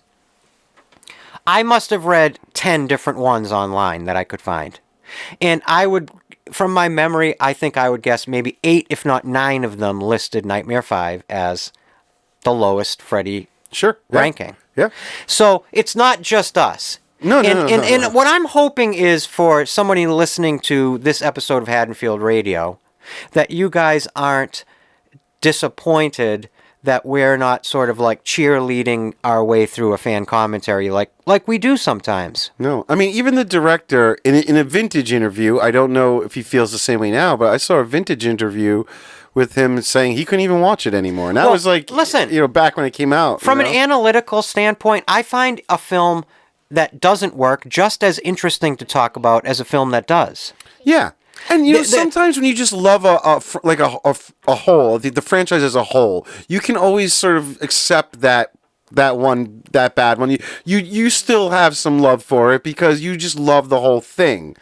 And it's like forensically, it's still interesting to me to look at it outside of the time and place from when it was released and produced, and look at it to see what worked and what didn't work and why things didn't work. Are we just trying to really justify the fact that we don't like this movie? Well, what I think we're actually doing is we're doing exactly what we're criticizing Nightmare 5 from doing. We're creating padding for our own episode. Oh my God, how meta. I just realized on a metatextual, my dream just came true. On a metatextual level, Haddonfield Radio is padding its episode in the exact same way that A Nightmare on Elm Street 5 is padding itself. I think we've just reached a new level of terribleness. We went into this episode without a script. Well, I'll be honest with you. Even if I was fully watching this film and not talking my way through it with you, I would have lost the plot again, even though I've seen this film over the course of my life probably 25 times. Yeah. Honestly, I've lost the plot of this film. I am being totally truthful right now. I did the same amount of research I'd always do on a film when I did this. I did watch this film a lot less leading up to this because I felt for me it was more important to spend more time trying to find something out there that would explain the script clearly so that I could talk about it a little bit clearly during this episode, and it's just not out there. I was really trying to understand what the hell the story was doing, and even they can't explain it. The Skip Inspector original treatment or script, does that exist? I bet on that website. Because remember, you had found the alternate script. Was it for Dream Warriors? For Dream Warriors, and I bet if you check out that link that's in our pinned comment there, that I would imagine if it was ever publicly available, that you would find earlier scripts for this movie too. Yeah. That's a good point. I know. I don't want to sound so horrible against it, but that is true. It is interesting to me that this exact year you have this movie, Halloween 5, The Revenge of Michael Myers, which is not everyone's favorite Halloween film. Yeah. And Friday the 13th Part 8, Jason Takes Manhattan, which now I think should be retitled Friday the 13th Part 8, Jason Takes a Boat Ride. Somewhere near Manhattan, and then gets off in Manhattan in some for the last 4 minutes of the film, which is actually probably Toronto. But see, that's like my sweet spot, Friday the 13th, because that was like The current Oh one... my God! No, that I think in terms of the marketing of the Friday the 13th films, that was one of the high points. That was like the one that came out when I was at the perfect age for horror movies, and I was very aware of the marketing. Then it came to cable, and I was seeing it all the time there. The the I Love New York Friday the 13th Part 8 poster. Yeah. I vividly remember, probably sometime in 1988, obviously, being at the Dedham Showcase Cinemas and seeing that poster in the upcoming movie poster lineup that was on this long wall of posters. And it would just be, your mind would be blown after one poster after the other of these films that were coming out. And I remember that it was like a parody almost of the I Love New York one, but with Jason's mask. Yeah. And the idea that Jason going to New York City was probably the most exciting thing. And it does have one of my favorite of Jason's kills ever, which is when he literally punches the guy's head off during a boxing match. That one felt made for like young teenagers more than the older teenagers, the preteens. Well, the problem is the same problem. Friday the 13th it was a more Part 8. palatable Friday the 13th. Friday the 13th Part 8 had the same problem that Nightmare 5 had, Halloween 5 had. Sure. They didn't have enough money. Yeah. And if you can't just decide to shoot in Manhattan unless you have enough money to shoot in Manhattan. Hey, back to this movie really quickly. It was a good thing that this dad, they had originally filmed his death for part 4 and decided to cut that scene. Okay. And that allowed them to So this to is the use him. returning actor, right? Yep, same guy. Okay, from part 4, but right. he was originally going to die, and they decided to cut the scene so they were able to bring him back for this. And of course, they're giving him the redeeming story. He had quit become drinking. just such an iconic character that he had to return for the sequel. And now here's look at this snapshot of the late 80s right here at this table. Look at the styles. Look at the hair. This scene is so over the top. This Everything also about looks like scene. Beetlejuice. It is. Yep. Doesn't this look like the shrimp dinner cocktail scene. sequence from Beetlejuice? A lot of scenes. I mean, look at the crazy lighting from behind her. It's very extreme. Everything is very extreme about this. And her death was also one of the things that was, famously cut down by the Motion Picture Association. And you can also find the uncut version online. I will put the link as well to this one. And there's Robert Englund as the waiter. Well, Robert Englund, he just loves to jump in and do his little Hitchcockian cameos wherever he can.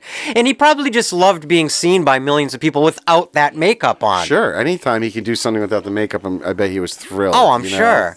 And who doesn't love seeing Robert Englund's face? But they're also almost using Robert Englund as a device to let you know when dreams have started. Yeah, that's a very good point. Because every time we have seen him unmasked in this movie, true. it's like right when they're still dreaming. Whether it was Alice in the beginning, waking up in bed, or here, right as she falls asleep at the table, he's standing there next to her.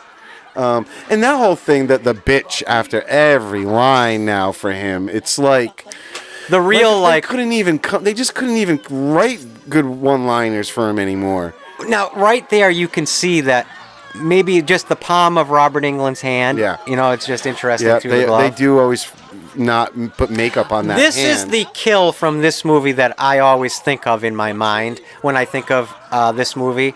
This imagery of the giant cheeks. It's kind of bad makeup, right? Well, I would say it is, in a way. It looks really bad to me. But I still kind of like it. Do you remember the weird from the 80s Garbage Pail Kids movie with those crazy puppets? Do I remember it? Of course. So her face with the blown up cheeks is all I think about when I can see see that. I can absolutely see that. I can see that. She just looks like one of those. Garbage Pail Kids actually, interestingly enough, starred Sean Astin's brother. Yeah.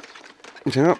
And here's some stop motion. A lot of stop motion in this movie. The stop motion, I think, is extremely romantic and very charming. Yes, exactly. Because it's not the greatest stop motion, but it's very, low budget stop motion, and there's the die bitch again. Bitch.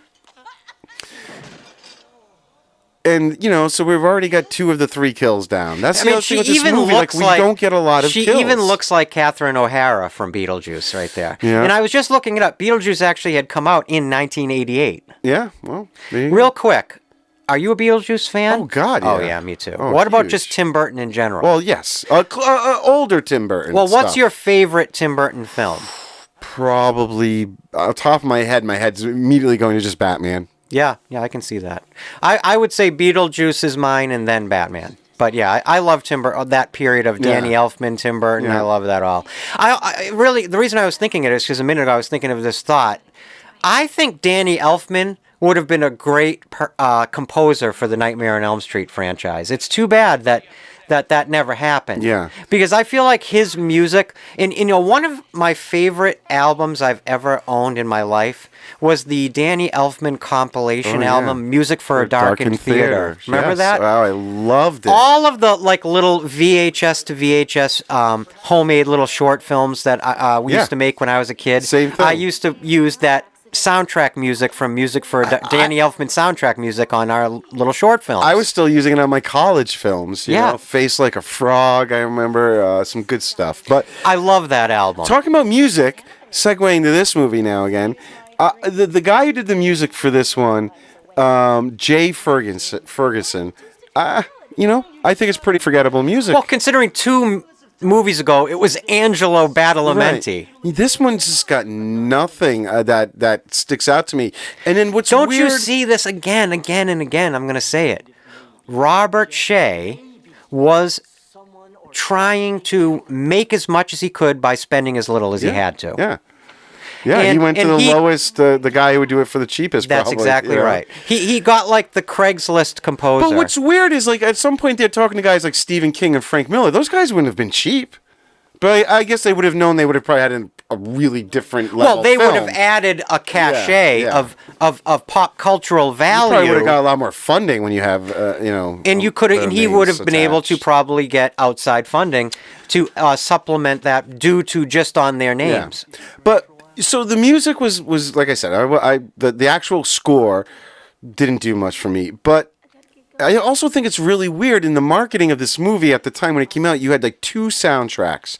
You could buy the score, and you could also get this other soundtrack that was just hard rock, metal music, rap. Like one of those ones where they say music inspired by, right? Yeah. I used to love that. Well, I was like a serious like soundtrack junkie when I was a teenager, like movie soundtrack junkie. But I mean like the composers. Yeah. Like the orchestral score, I should say, the scores. Yeah. Yeah. And I used to go to like Sam Goody and Strawberries and buy like tapes like the Indiana Jones and the Last Crusade soundtrack, and I just listened to it in my Walkman all day. Yeah. Right? Speaking of the camera just panned by a TV that was showing a band being interviewed, and I bet that's a band has something to do with these movies. I didn't even recognize who any of the members were. For all I knew it was Dokken. Right. I don't know. But anyway, yeah. So on that soundtrack of the heavy metal songs and all that and whatnot, there was a song, "Bring Your Daughter to the Slaughter" by Bruce Dickinson of course. Oh, from Iron Maiden. But he did it on his own. No, I actually know exactly what you're talking And then about. he re-recorded it with Iron Maiden Yep. for one of their albums, and it became a hit at that point. So it started. Oh, that's so weird. Right, yeah. That's so interesting. Yep. All right. Yep. It became that's number neat. 1, but not till it came out with Iron Maiden. Not when it came out with Now this here movie. they're again courting the MTV generation this is by right creating out a of sequence the that looks like that "Take on Me" Take video. on Me. It's so cynical. It's almost embarrassing. It's sad. that they did such a direct copy, Like, hey, especially teenagers. Look over here, please. Yeah. Teenagers, please go to Yeah. the look at. It looks like those music videos you kids are watching nowadays. Yeah. It just feels cringy to me. And It doesn't have the visual imagination at least this that series propels many of the other set pieces from the last couple of Nightmare movies into such kind of significance. Mm-hmm. It doesn't have the visual imagination, some of the kills in this movie. I would argue that kill, Dan's kill, where he turns into the motorcycle. Yeah. Hey, at least it's ambitious. That was badass. It feels I don't even know if I want to say it wasn't good for a Nightmare movie. It just feels used weird, but the actual effect was really, really cool. I wanted to mention a minute ago about, a few minutes ago, we were talking about how Frank Miller almost worked on this film. Yeah. You know that another film courted him at the same time, and he went and worked on it, was RoboCop 2. Yeah. He wrote the screenplay for RoboCop 2, which was a much darker movie. So much so, it sort of alienated its own fan base at that time. Yeah. And even had like kids getting mowed down by machine guns and a lot of things that were still taboo in the 80s in film. Yeah. And yet, it has a great Tom Noonan antagonist and some great Phil Tippett stop motion effects. I think, again, RoboCop 2, it's worth a rewatch. But Frank Miller did the screenplay instead of doing this. It's weird. This is another scene where that was a really cool effect, by the way. I like when he falls drops into backwards and sort of turns into like he wakes up. Right. The way that they depicted it, it reminds me of that scene from the movie The Gate. Remember The Gate? Oh, when he falls and turns into all the little things. And the man, the father Gate. falls over and becomes those little creatures. Yeah. That reminds me of that. That movie is a great movie. Gate, yes. A great movie. Yeah. Oh my God. Haven't seen that in a while. And the kid, the little metalhead, he plays the album backwards and unleashes the gates of hell. I'd be curious about how well those effects hold up these days. I'm kind of shocked nobody's ever remade The Gate. Yeah, as like a PG-13, give them time, like Blumhouse film. So it's like they fall asleep and they end up in the house. But the classic Freddy house, right? But it's Nancy's house, Nancy's house. But it's still not where Freddy can get to them. That hole that opened up in the ground trying to suck her friend up, I believe, was. Him trying to take you to where Freddy is, which is actually like down into where the baby is, or in her. Yeah, that's why I think all those tubes are very womb-like. It's very sexual. I think you're absolutely right. No, that's a very good point. Entrances that all these, it's always these long tubes. A lot of this production design. I mean, I think it's cool. I like a lot of the look. I like just because, again, knowing that what we know about Stephen Hopkins' background, I would almost bet a lot of this visual art is his. Oh yeah, definitely. I mean, obviously, this whole character and look. his death is inspired. Basically looked like this guy, the same type of haircut, the same type of style, arty type this person. Actor talks about how he wanted this character to be darker. He wanted to be more goth, black hair, and wearing more black. But of course, the filmmakers decide to, well, it's funny you say that because I've always thought about this notion of the idea that a character that I wish had existed within the Nightmare on Elm Street movies. Imagine a teenage character that is like that, like the prototypical kind of dark, goth, suicidal teenager. Imagine a character that isn't afraid of Freddy, actually wants Freddy, actually beckoning Freddy. Yeah. Like, you don't see that character, and I feel like it's surprising nobody ever kind of went for that. Like a dark teenager that wants Freddy, like a Freddy-assisted suicide. Wasn't there somewhere in that Never Sleep Again documentary, there's a writer, and I don't know at what point during his franchise, they talk about this unused idea of after a while, Freddy is become so kind of weakened that the kids of Elm Street purposely go to sleep. That's the Peter Jackson. Is that what it is? Yeah. Is that for Freddy's Dead? We're going to table the most of this for the next episode because there's an interesting piece of the development of Nightmare 6, which is Freddy's Dead, where Peter Jackson, who obviously went on to be literally Hollywood royalty, directed the Lord of the Rings films most notably, but had an incredible horror background. But this is where the relationship with him and New Line started. At this point, he went into New Line after he had done like Bad Taste and Meet the Feebles and some of his films that he made, horror films in his native New Zealand. He went in, like a lot of other creative people did at this time period, and pitched Robert Shea on an idea for a Freddy movie. He had a writing partner too. It was like these two guys. Well, it was also Oh, it was two guys? Peter Jackson had a like at the time he had like I guess a guy that was like a writing partner. Because I know for Lord of the Rings he worked with his wife Fran Walsh and Philippa Boyens, another writer, but who he to this day still works with. But he had that idea where like the kids would purposely go to sleep to basically go kick Freddy's ass because he was like It's actually basically the movie Talk to Me. Okay. The weirdest thing is when I first watched the movie Talk to Me, which came out in 2023. Yeah. I thought it was possible that the Filippo brothers knew about the story of Peter Jackson developing a Nightmare on Elm Street movie where teenagers for kicks, go into the dream dimension to go and like slap Freddy. Like that old famous urban legend that African tribesmen, like when they're a teenager, in order to enter manhood, they have to go up and sneak up on a lion and slap it in the face to become a man. And so it's the same thing. These teenagers, they would get drunk and put themselves into a sleep so they could go and taunt Freddy. Yeah. But we'll talk more at length about that next time. So this is another scene that's tough to know exactly what they're implying is happening here. She gets this ultrasound and then she gets that blue electricity over her, and now she's like how in strange! there, it kind of is giving me Dune 2 vibes. Yeah. Now we just watched Dune Part 2 here in 2024. But see, this is kind of important though, because here she's realizing what Freddy's doing. See, he's telling her how he's feeding the baby the souls. And it's almost like they're implying that the ultrasound is giving her a connection to being in that baby's dream. It 100% is doing that, so that you can see and it's that Freddy's in there with the baby. It's pretty ambitiously visualized. Yeah, it is. I know. I would argue it's sort of messy imagery, ultimately, but.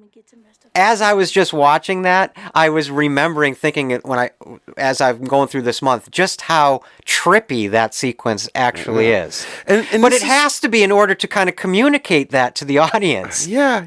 You definitely we're using dreams or going in and out of these consciousnesses differently. And that's another case of one of these doctors that are just awful in the movie. They're just nothing but mean and insensitive. And I'm like, worst doctor ever. I had this little piece in my research going back to Skip and Spector, the writers. And they talk about what they were really fascinated by going into reworking Leslie Bohm's script was the premise of where do dreams come from? And the idea of the collective unconscious or the mind of God, like dreams being the mind of God. And Freddy having this control over that dimension and that the dream world was like a pool that he could drown people in, exactly. Right? And I find a lot of that mythologically interesting in terms of the Nightmare series. I think that's kind of what they're trying to visually show you in the very beginning, very beginning when Alice first falls into that blackness and it's all wet. I feel like which is like a visualization of the dream pool almost, But I think they should openly or outwardly in the film call more attention to some of the iconography of the dream dimension, just to build. That's a way you can build out the mythology or you could have built out the mythology of these movies, is by actually giving these places and these ideas names within the film. You see what I'm saying? It would have been interesting to maybe see like a different take where you have a group of characters that are purposely trying to sort of like figure out the rules and then subvert them to their own plans of the fifth film in a continuing story. The problem again, and I'm so glad you just brought this up, because that's one of the things I was thinking about. Part of the problem is the characters in this continuing story, it seems like they don't continue their understanding of how to better their situation against Freddy. Yeah. They're always sort of in, first gear through 3 films. Mm-hmm. You see what I'm saying? Yeah. Like they're always again, the term that you used and then I used and I'm going to use again, spinning their wheels. Yeah.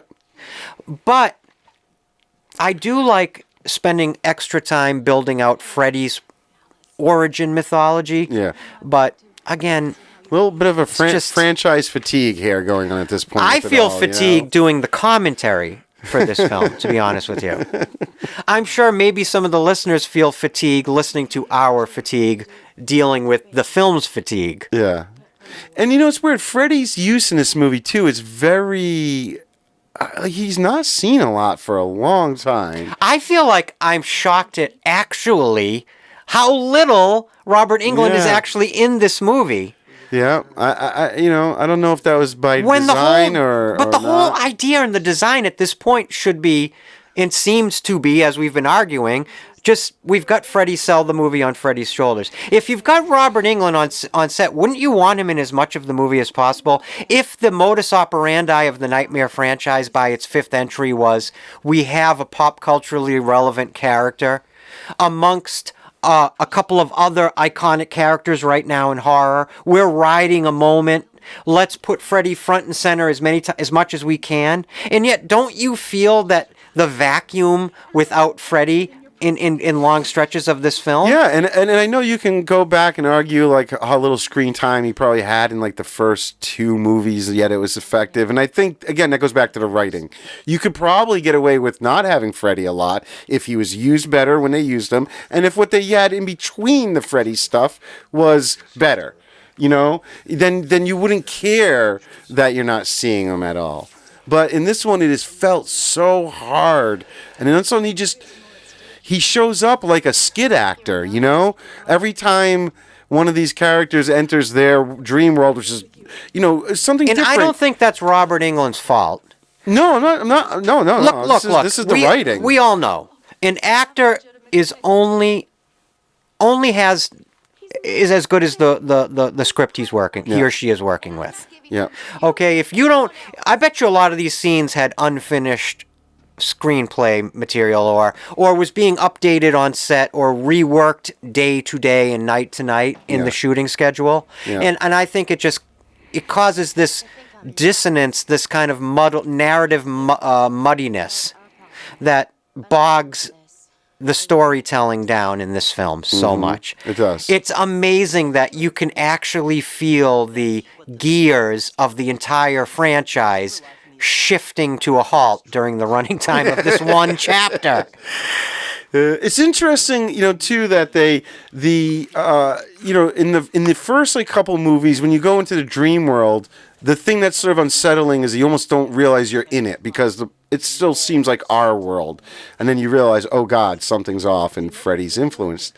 Then they kind of, by the time they get here, they do this thing where you kind of learn about each character and how they all have their quirky little personality traits, and then every time you go into a dream world, it's that character's heavily influenced world. You know what I mean? Right. Like right. he's an artist, so his world's all about That's you know, what I was drawing. like kind of The other mentioning girl's earlier. a swimmer, so you end up in a pool, and It's just like they're just so one-dimensionally drawn that they're basically just chained to whatever sort of one impulse they're developed through. Yeah, exactly. It reeks they didn't know what they were doing constantly in this movie when you're trying to understand what's going on for real. On an amusing side note, if you go over to our Instagram page and you check out some of the posts we've been posting recently, some of the ephemeral international posters for Nightmare on Elm Street 5 are actually very entertaining. It's hilarious. I think the argument can be made that some of the marketing material is more entertaining than the movie it's marketing. And there's a Japanese poster I posted for Nightmare 5 that they just took a little like redheaded white boy and put him in a Freddy Halloween costume and put him front and center to sell the movie in Japan. It's so odd. Or there was some really cool stuff like this imagery of a pregnant Freddy. Yeah. Well, they were pushing that button hard. The idea of pregnancy and well, it's like they just needed what's the push button social theme we can kind of tie into this entry. Yeah. And this girl, little problem was a second ago at her locker. Her friend says, where were you during swim practice?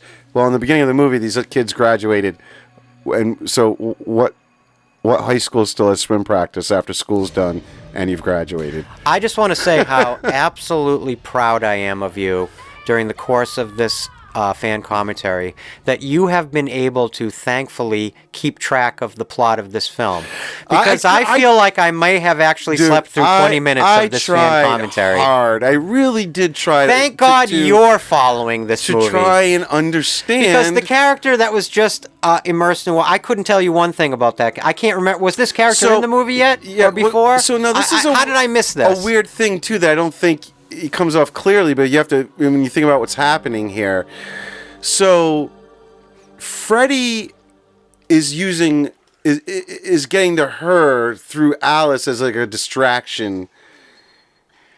Right. You know what I mean? Because we're not in his world yet, right? Because she's able to pull him out. She has to like go there. Oh no, that's not true. Hey, real quick, because she's about to get the. Talk for a minute about the music video you showed me before we started recording. Talk for a minute. When I got here to the basement to record this episode, before we started, Joe showed me a music video from the time period supporting the release of this film. Can you talk a bit about it? Yep. Really quick, the actress here had complete food poisoning this whole day, and it was tough for her to shoot this. Anyway, so just like in part 4, where you had the classic Fat Boys hit Ready for Freddy, which actually involved Robert Englund singing on the track and acting in the music video and obviously being involved. They tried to sort of duplicate that to some degree, and they put out a music video for this a rap duo, I believe, called Houdini. And it's spelled like Whodini. And I think I can't even think of what the title is, but they come out and they're on the set. They're on the Nancy house set from this movie, and you see the carriage and they're on, but there's no Robert Englund. They only intercut actual footage from this movie into it. Well, it's like Joe said as we're watching it. Joe said it's like, do they even know they're making a music video for a Freddy movie? The song has Did anybody tell to do them with anything? Because they're not in any like Freddy stylized clothing or anything. They have like two the dancers. Fat Boys. The Fat Boys really went for it. Yeah. You could tell the Fat Boys were like Freddy fans. I feel like these guys showed up and the producer's like, "Oh, by the way, we're shooting your music video on the set of Nightmare on Elm Street 5." Or it's like somebody shared the same management and we're like, "Hey, you guys want to do a song for the Freddy?" Well, what's Freddy? That was kind of the vibe. Whereas, at least what you could say what you will about the Fat Boys song from Nightmare 4. Yeah. But you could tell the Fat Boys were thrilled to be doing something with Freddy Krueger. That when it was like almost like Abbott and Costello meets Frankenstein. The Fat Boys were taking that style approach to it in a loving approach. This is as crass as it gets, the one with Houdini. Now, maybe there are Houdini fans out there, and maybe they're one of the great hip-hop acts of all time. I have no idea. But go on YouTube and look for the Nightmare on Elm Street 5 video with Houdini. You can just see the crass commercial cynicism at work in its production. It's interesting here to see that Freddy clearly has a boundary that he cannot cross. It's weird in that seeing dream actual world. Marvel comic books. Yeah. Now, how do you think they had to obtain? Well, back then, you know what it is? I'm thinking about Marvel from a 2020's perspective, a multi-billion-dollar company. At this point, they were like licensing out Marvel characters in order to get money to get lunch. Marvel probably paid them to be in it. Yeah, I would almost bet you're probably right. Because Marvel in the late 80s, early 90s was almost a bankrupt company. But it's funny that my mind sees the Captain America and thinks, how could they have afforded that? That's just right out of the music video. It's so crazy. Take me on. Now, I will say, one interesting thing about the way they filmed this scene is they didn't actually film anything in black and white. They just painted the set black and white, and they kind of put a lot of red makeup on this guy, and all his clothes colors were exaggerated so that they could then bump everything down a bit and make everything look black and white. But it wasn't shot black and white at all. Like, all Freddy's moves look like he's, like, dancing. Okay, the skateboard shot... One thing about Robert Englund in Nightmare 5, a lot of his movements are so... They look like choreographed, like dance moves. Look at this. This kills me. This one, right there. He looks like your old uncle who shouldn't have gotten on He does look like old man Freddy in this movie. At least that shot, the makeup doesn't look great. What they're having him do is ridiculous, and... The kids love skateboarding nowadays. Yeah. Let's get Freddy on a skateboard. Again, it shows like they had shots in mind and things, but there's, but why? Why are you doing all that? Why would Freddy be coming at him on a skateboard? Just because he's in the skateboards? Like you just, I don't know. You know what I mean? Like, how does that... The image of Freddy coming down the hall on the skateboard is just now burned. I think I'd be laughing at him the whole way as he's coming at me, you know? I don't know. Oh my God. Well, hey, listen. Whoa. Yeah. An argument can be made here that by this point in the franchise, the Freddy Krueger character had kind of exploded out of horror, like we've mentioned in the last 2 episodes, into pop culture. Yeah. And maybe Freddy doesn't necessarily have to be horrifying. He can be playfully dark and playfully scary. And so, devil's advocate, I would argue this scene has a playful horror element as opposed to a gnarly horror element to it, right? And maybe that's okay in a Freddy movie. Mm-hmm. This, on the other hand, him basically turning into some amalgamation of so this Daredevil I and the keep Punisher thinking about, and Cyborg. Nobody else besides the Dream Warriors do we have people that are in this dream world who get to control what they're doing. It's almost like they're implying this guy has like these dream powers. No. Freddy's doing that to himself. Freddy is controlling the dream. But he didn't control that kid. That kid's anger turned him into the superhero. I know, but what I'm saying is he did that to him. Like in the other with the other how characters. How about this guy who gets to play Freddy? Yeah, I know. That's the do you guy know from the story? opening. Okay, yeah. What was his name? Mike. I got it over here. Hold on. Super Freddy's Mike Smith. Mike Smith is one of the few people in the world who can rightfully claim that he did play Freddy Krueger at one point. I kind of like the look of the hulked out Freddy, to be honest with you. Oh yeah, it's cool. It's a neat idea. Even though what makes Freddy scary isn't look at how big I am. It's that he's got a razor blade glove. I do love the kid's line of him when he's coming at him with the gun, like you wrinkled face limp dick or something like that. Or, it was great. He's really digging down into the vaults of quippy one-liners. He's done this for 4 movies now. He's got to get it from somewhere. I don't know. It's either. Starting to feel... I actually literally don't know. Yeah. That's the truest thing you've said in the last 90 minutes. I know. Because I don't know either.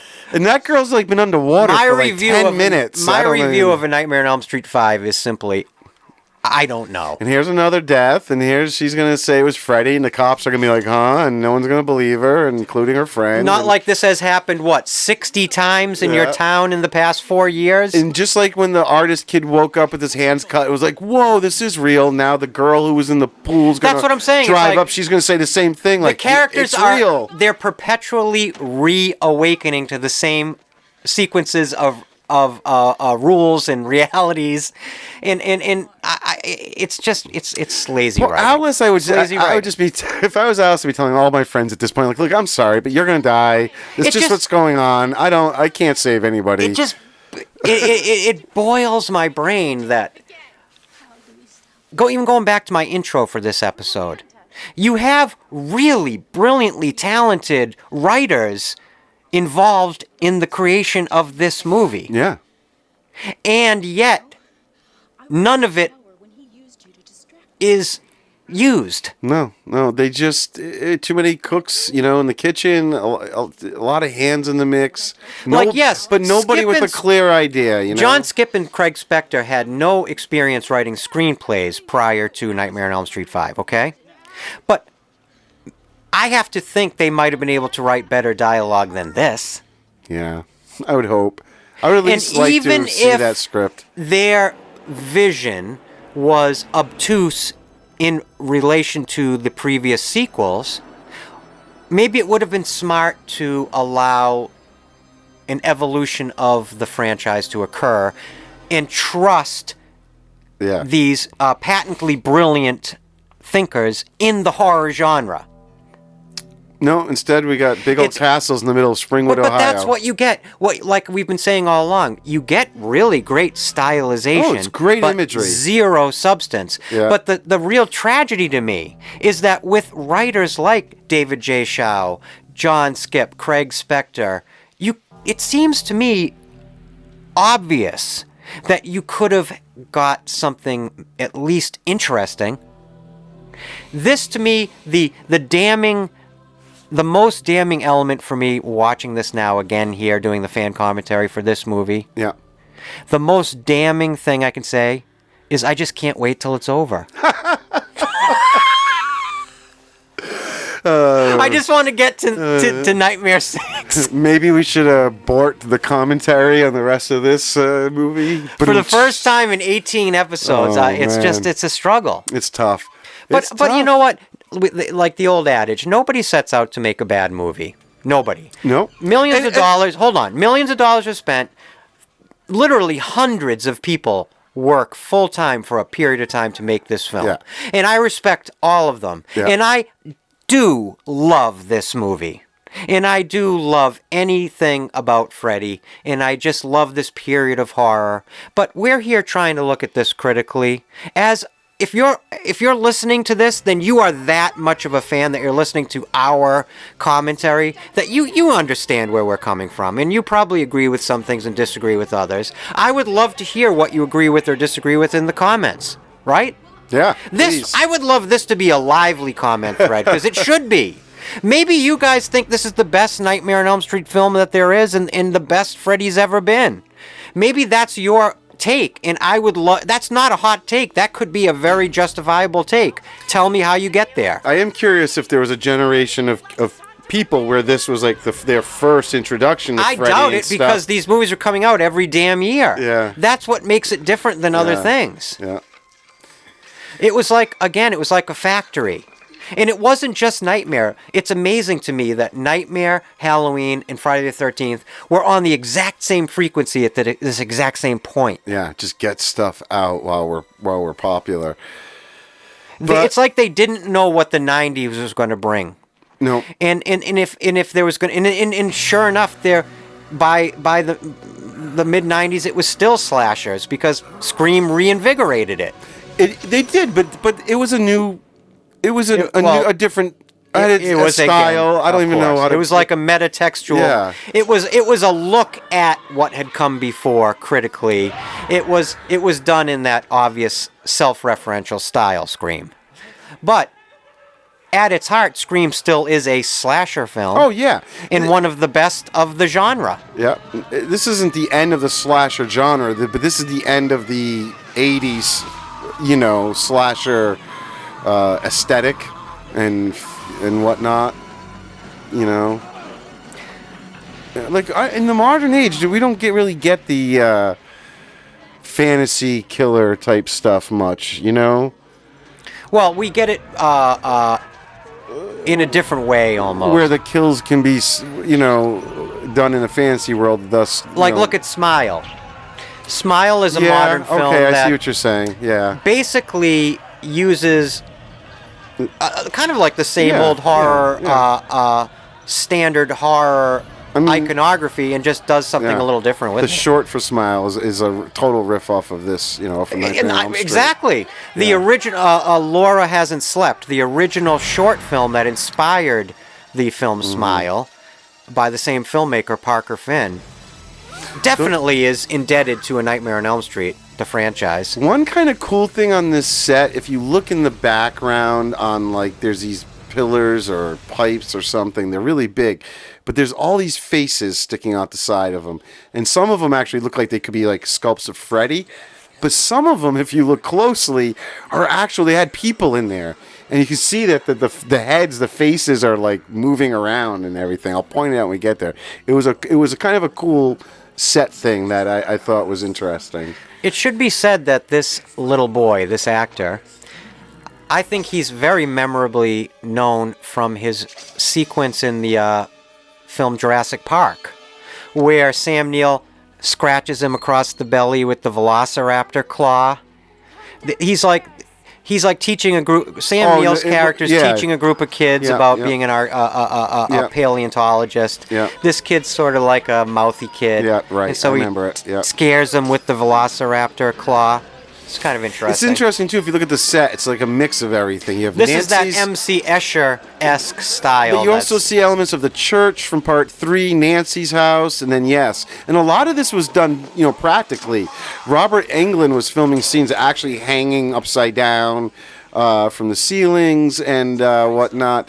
In this, I would argue that there's some really great imagery during all this stuff. Oh, I think this is really cool some imagery effects, here. Some of the way they're shooting, some of the actual. This has to be the camera M.C. moves. Escher sequence of course. Director Stephen Hopkins basically kind of warmed up to Robert Englund by showing him in pre-production. This was his big, his big final, his big finale. And I like the compositing of the imagery to give that M.C. Escher style. I think it's done well.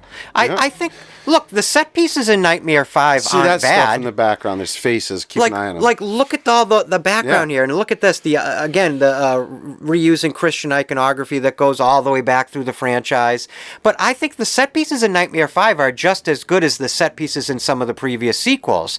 I just think they don't have the narrative gravitas around them to make them valuable in the story. There's a famous quote, like from George Lucas from back in the day. See the heads moving around? Oh, I love it. I absolutely love it. And George Lucas said, "Look, it's beautiful production design right here. No matter how good your special effects are, without a good story, it doesn't matter. You know what I mean? And this is unfortunately, I think, a case of that, not in a good way." They worked with some of the best people building sets, making effects, building masks, all that stuff. Well, that's the thing. Like, Robert Shea actually had at his disposal some of the most talented people working in genre filmmaking at that time. They just didn't have a story. They just didn't have an ending. This is something else that sort of gives me Beetlejuice vibes. Yeah, definitely. This sequence right here, this effect sequence gives me Beetlejuice vibes. Yeah. And it's odd in a second when you really see Freddy sticking out of the front of her. They actually had an amputee playing Freddy strapped to her, because he had no legs. And wow, that's how they interesting. filmed it. Yeah. And I should also mention that this kid, the child actor Jacob, who's played by Whitby Hertford. He must be a very weird-looking adult now. Yeah. He look. It's just like that. Can you imagine that kid looks like as a 50-year-old? It's him with a beard. It really is. It's the same face. He probably just looks like a kid with a beard. But during the filming of this movie, that kid's actual father passed away, and I feel like, I don't know. You can kind of sense that the kid was down, but you know what I mean? Oh yeah, right. That something was going on a little bit. It's that funny. was a really, really good kid actor. It's funny that Nightmare 4. One of the weird influences for Nightmare 4 was stylistically was John Woo. You're right. And I would say this little moment here has very John Woo vibes with the doves and the slow-mo camera work. Also, that reveal felt very much like Psycho to me. The spirit Halloween Kruger, skeleton. when Amanda Kruger spins, and it's the skeleton face, it sort of gave me Norman Bates' mother in the chair vibes. So it was just like literally some bricks that was trapping. Oh, look Amanda at Cruz. he has no legs. That's another guy that gets to say he at one time played Freddy Krueger. Yeah. Well, the names are just adding up to the list of people now who have played Freddy Krueger through this film. There's a lot now. I mean, you can even say Lisa Wilcox just had the music, the makeup on too. Now this kid too. And there's a couple stunties in Nightmare 2 that played Freddy at the beginning, remember? When they didn't want to rehire Robert Englund. And this kid has a famous... okay, really quick. When the blade touched Freddy's nose, Yeah. it moves like a piece of cardboard. Yeah. Anyway, go ahead. You were just going to say. Fun fact. Freddy is built into the faces on the wall. That's what I was saying. See right there with the hat? Yeah, is that what you were just going to say? I'm so sorry. I said some are Freddy and some are real people moving around. So right there when he says, "School's out, Krueger," he was supposed to say, "Fuck you, Krueger." And then they redubbed it? No, but they literally legally, you couldn't have a minor say that on film. That was an actual law? That was, that's what stopped them from doing it. This reminds me of the work of, like, the Chiodo brothers. That actually worked, I think, on 3. Either 3 or 4. No, they didn't. It was Screaming Mad George. Yeah. But this is Screaming Mad George, Chiodo brothers, they have that similar supposedly style. an homage, and you'll know it better. But something from the Evil Dead movies was like this. Wait, what do you mean? There's this 3 heads coming out attached to the body. I can There's see that. There's something from Evil Dead that's like directly weird referencing, supposedly. Somewhere along the line in this Nightmare franchise, Mark Shostrom, remember? Yeah, And he worked on Evil Dead 2, and he worked on effects somewhere along. But yeah, in my research, they were saying it was a direct, It's interesting that they had David A. Miller back as part of the makeup effects team for this one. Is there any lore behind that you uncovered as to how he was invited back or how he got involved again? No, I think. And for those of you who might not know, David A. Miller is very notable because he's the original makeup effects artist who designed Freddy's original burn look for Nightmare on Elm Street, the original. My guess would be the production schedule being what it was. If you look in the credits at all the different effects people, makeup effects and all that, they had a whole bunch of different little companies, and you'll see it broken down in the credits. It'll say the Freddy transformation, the baby Freddy, that they tell you who did it all, and there's a lot of effects people. So they might have had to just bring him back. The collection of legends that worked on the Nightmare on Elm Street movies over the years is it's inarguable. Yeah. And it's weird because I feel like in part 3 and 4 they used the effects guys to help flesh out more of the story when they didn't know what to do, and that worked for them. And on this one they did. Well, think about it. A lot of those guys had worked movie to movie. They probably knew the mythology and the storytelling as well, or if not better than the writers who were coming and going every chapter. Yeah. And there we go. There we have it. I think it's a pretty... not quite. I thought we were all done. It's a pretty cool little fake-out ending there. Yeah, I was going to say. Yeah, it's neat little effect. Don't know exactly what's going on besides Freddy's not... Of course, they're telling you Freddy's not dead. Well, they have to do this at... It's like they're contractually obligated to do this at the end of every Nightmare on Elm Street movie. In the park... Is promise a sequel. You'll hear the nursery rhyme in the background, right at the very end here in the park. But it's weird to think that's a friend makes it, she makes it, the dad makes it. There's really only 3 or 4 people that die. There's only 3 people. Yeah, 3 deaths. people. It's those 3 faces that were coming out of the back of Freddy. Yep. And I know it's a weird thing to notice, but right here, look at the dad. He pulls out a bowl of fruit that just perfectly all put together because they're probably glued together. But, right. You know what I mean? It just there's comes out of the basket. The baby carriage that should probably tell you you're in a dream. Yeah. Oh. And that is Vincent Price's... I was just going to say, is that Vincent Price? But it's because it was in the song that you're about to hear. That was that they added to it. I gotcha. That song sampled the Vincent Price thing. That's cool that Vincent Price theoretically appears in a Nightmare on Elm Street film. Yeah. You could make that a deep cut trivia question. Yeah. Right? Sure. Definitely. So there we go. Now it's over. I don't want... I hate to sound so down about it, but it's a little tough to sit through.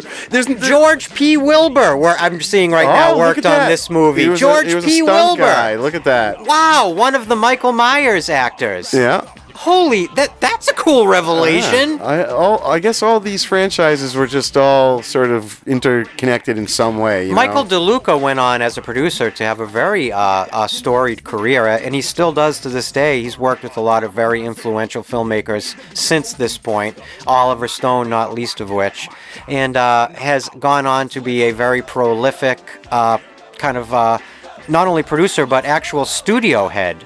I'm not sure where. So it where might did have he been end with up? Sherry Lansing, but it might have been Paramount. But one of the major studios. Eventually, Michael DeLuca ran, or maybe still runs. Right.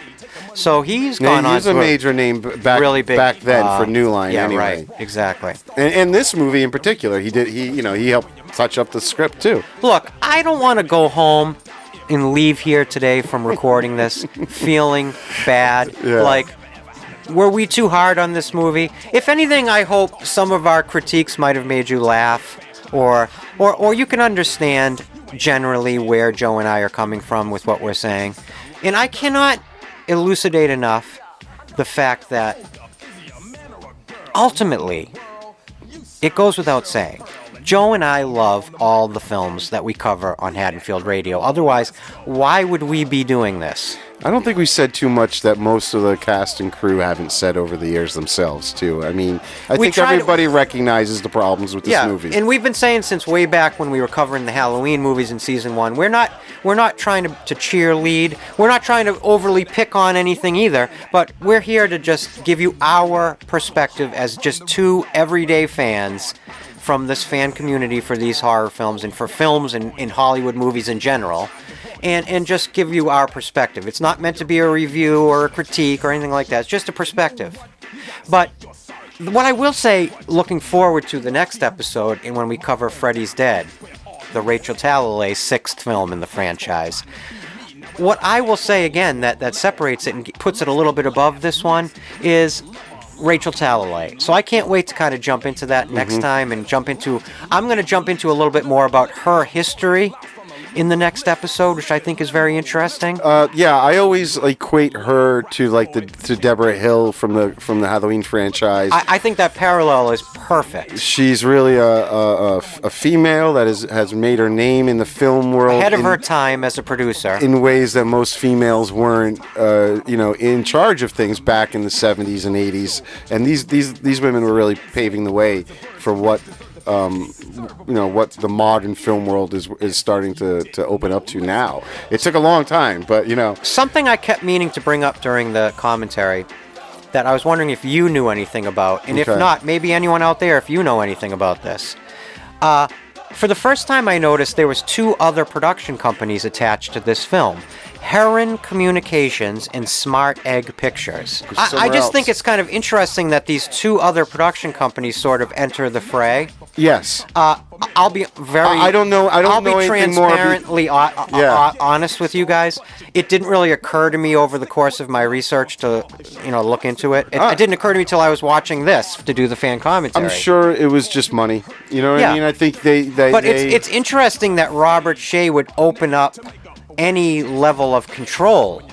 He hadn't done that at any other point. I bet New Line maintain creative control. Yeah, because I think you got to look at it from these other production companies' point of view. They're trying to get on the credits with New Line. You know what I mean?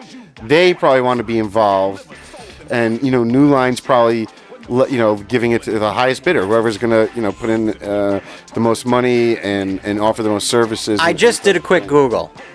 Smart Egg Pictures, their responsibility was foreign territories and foreign markets. Okay, basically so there you go. selling the distribution rights to foreign markets. They're opening it up, yeah. So, my guess is that's probably where Heron Communications comes in. Probably, and a weird little thing that just popped into my head that's completely useless information isn't it weird? A heron is a bird. Yeah. And birds lay eggs. Smart egg. What? Oh my God, it's a conspiracy. It all ties together. So anyway, I don't know. I hope you guys enjoyed spending time with us as much as we've enjoyed spending time with you. I mean, it's always fun talking about movies. There was some cool things to talk about it. They had its good points and moments. I find the film to be entertaining. And again, I love the stylization, and I love the kind of practical effects and production design that you can always kind of count on in the first 5 Nightmare films, and even going forward. So that's all there for me. That all worked. It's just, again, I think it just, like we've said 100 times already, you need to have a screenplay to produce a film. You do. Period. You do. Now, I know in a lot of movies things change. Scripts get adjusted, dialogue changes. That's normal. But you should at least have somewhat of a blueprint going in, and you know, a big thing I think is an ending. If you don't know where this movie's going to go, you know, you're limiting yourself. Because if you start shooting without knowing that, because you could have done so many more cooler things maybe earlier in the film if you knew where you're going to end up at the end. But anyway. Again, I think this film should have been, closing up some of the storylines of the last two films. And again, I don't think it does that very well. And I think it just leaves the franchise hanging. Now, think about not knowing where this franchise was going. You come out of the movie theater in 1989 from seeing this. Mm-hmm. I don't have any clear idea of where the story might be going or what to think about or look forward to. I think I would have felt pretty let down by this when I was 14 years old, I'm sure. I think back when I was 14, I was just so enamored with horror movies and with Freddy that I probably was in love with this movie. I probably watched this movie 400 times when I was that age. Now I can see it. I can see more of the creakiness in it. Yeah. But I remember in part 6, there's a lot of interesting visual kind of imagination to it. So I'm looking forward to jumping in for that one. Sure. Researching that. But at least we know there's I believe a year and a half to almost 2 years before part 6 comes out after this one. This is their biggest actually did take a break. Yeah. And kind of reset. And I think a lot of it had to do with the same thing that happened to Halloween 5 and ultimately even Friday the 13th Part 8, even though that had a moderate bump up due to a change in its setting and its marketing. Mm-hmm. But they had to reorganize. Mm-hmm. They realized the box office was declining and they had to reorganize. You see a break between Halloween 5 and Halloween 6. You see a break between Friday the 13th Part 9 and Jason Goes to Hell. And you certainly see a break between Nightmare on Elm Street 5 and Freddy's Dead. Mm-hmm. And by Freddy's Dead, obviously, they're trying to just wrap up the franchise, ostensibly. Yeah, they knew their time was up, and they said, well, if we're going to go out, we're going to go out with a bang. We got what we wanted out of it. We made our money. We made our name as a player in Hollywood for New Line Cinema. And, hey, look, you could not have produced the Lord of the Rings, one of the greatest film trilogies of all time, if there hadn't been these Freddy movies, creating all this capital for Robert Shea and New Line Cinema going forward. The house that Freddy built. That's exactly right.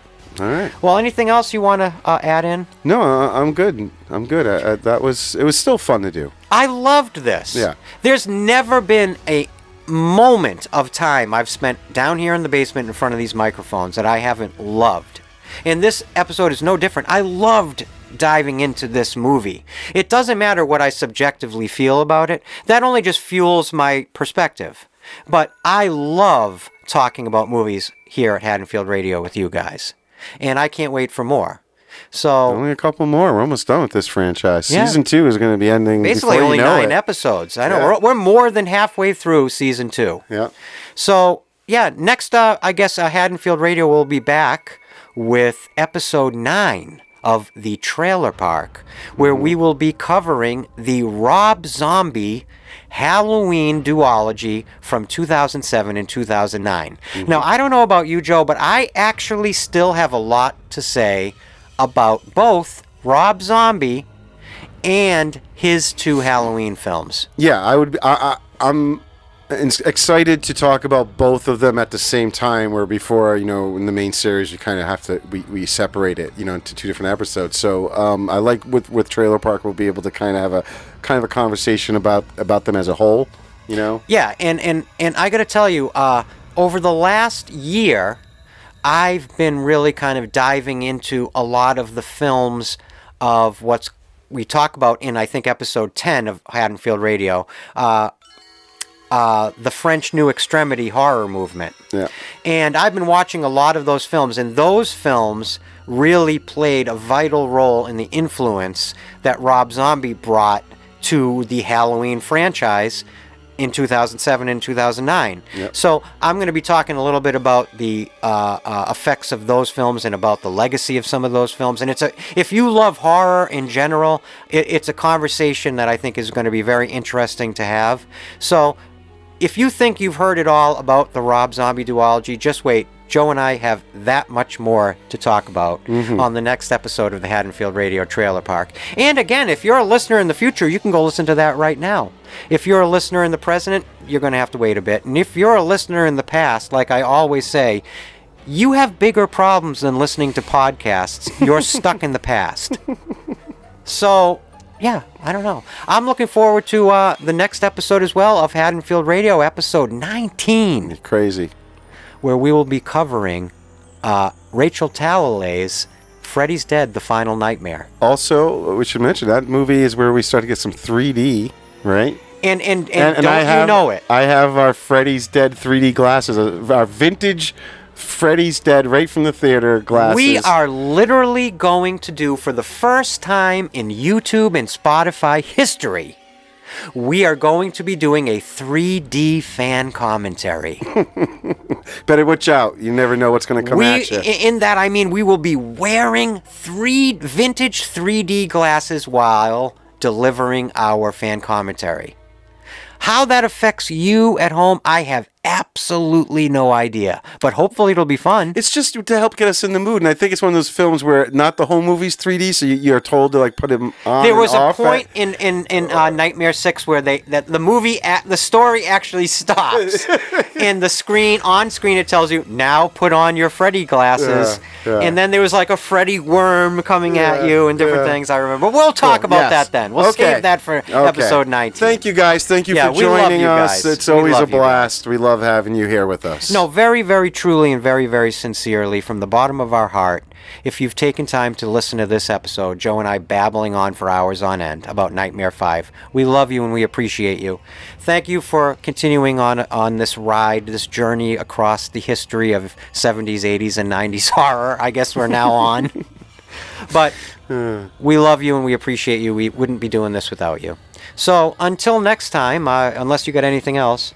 Remember, just don't fall asleep. Yeah. Keeping that in mind, as always, my name has been Christian White. I'm Joe Francazio. And have a very happy Halloween. What do I do for Father's Day? I send a card to 100 maniacs. I'm killing myself here.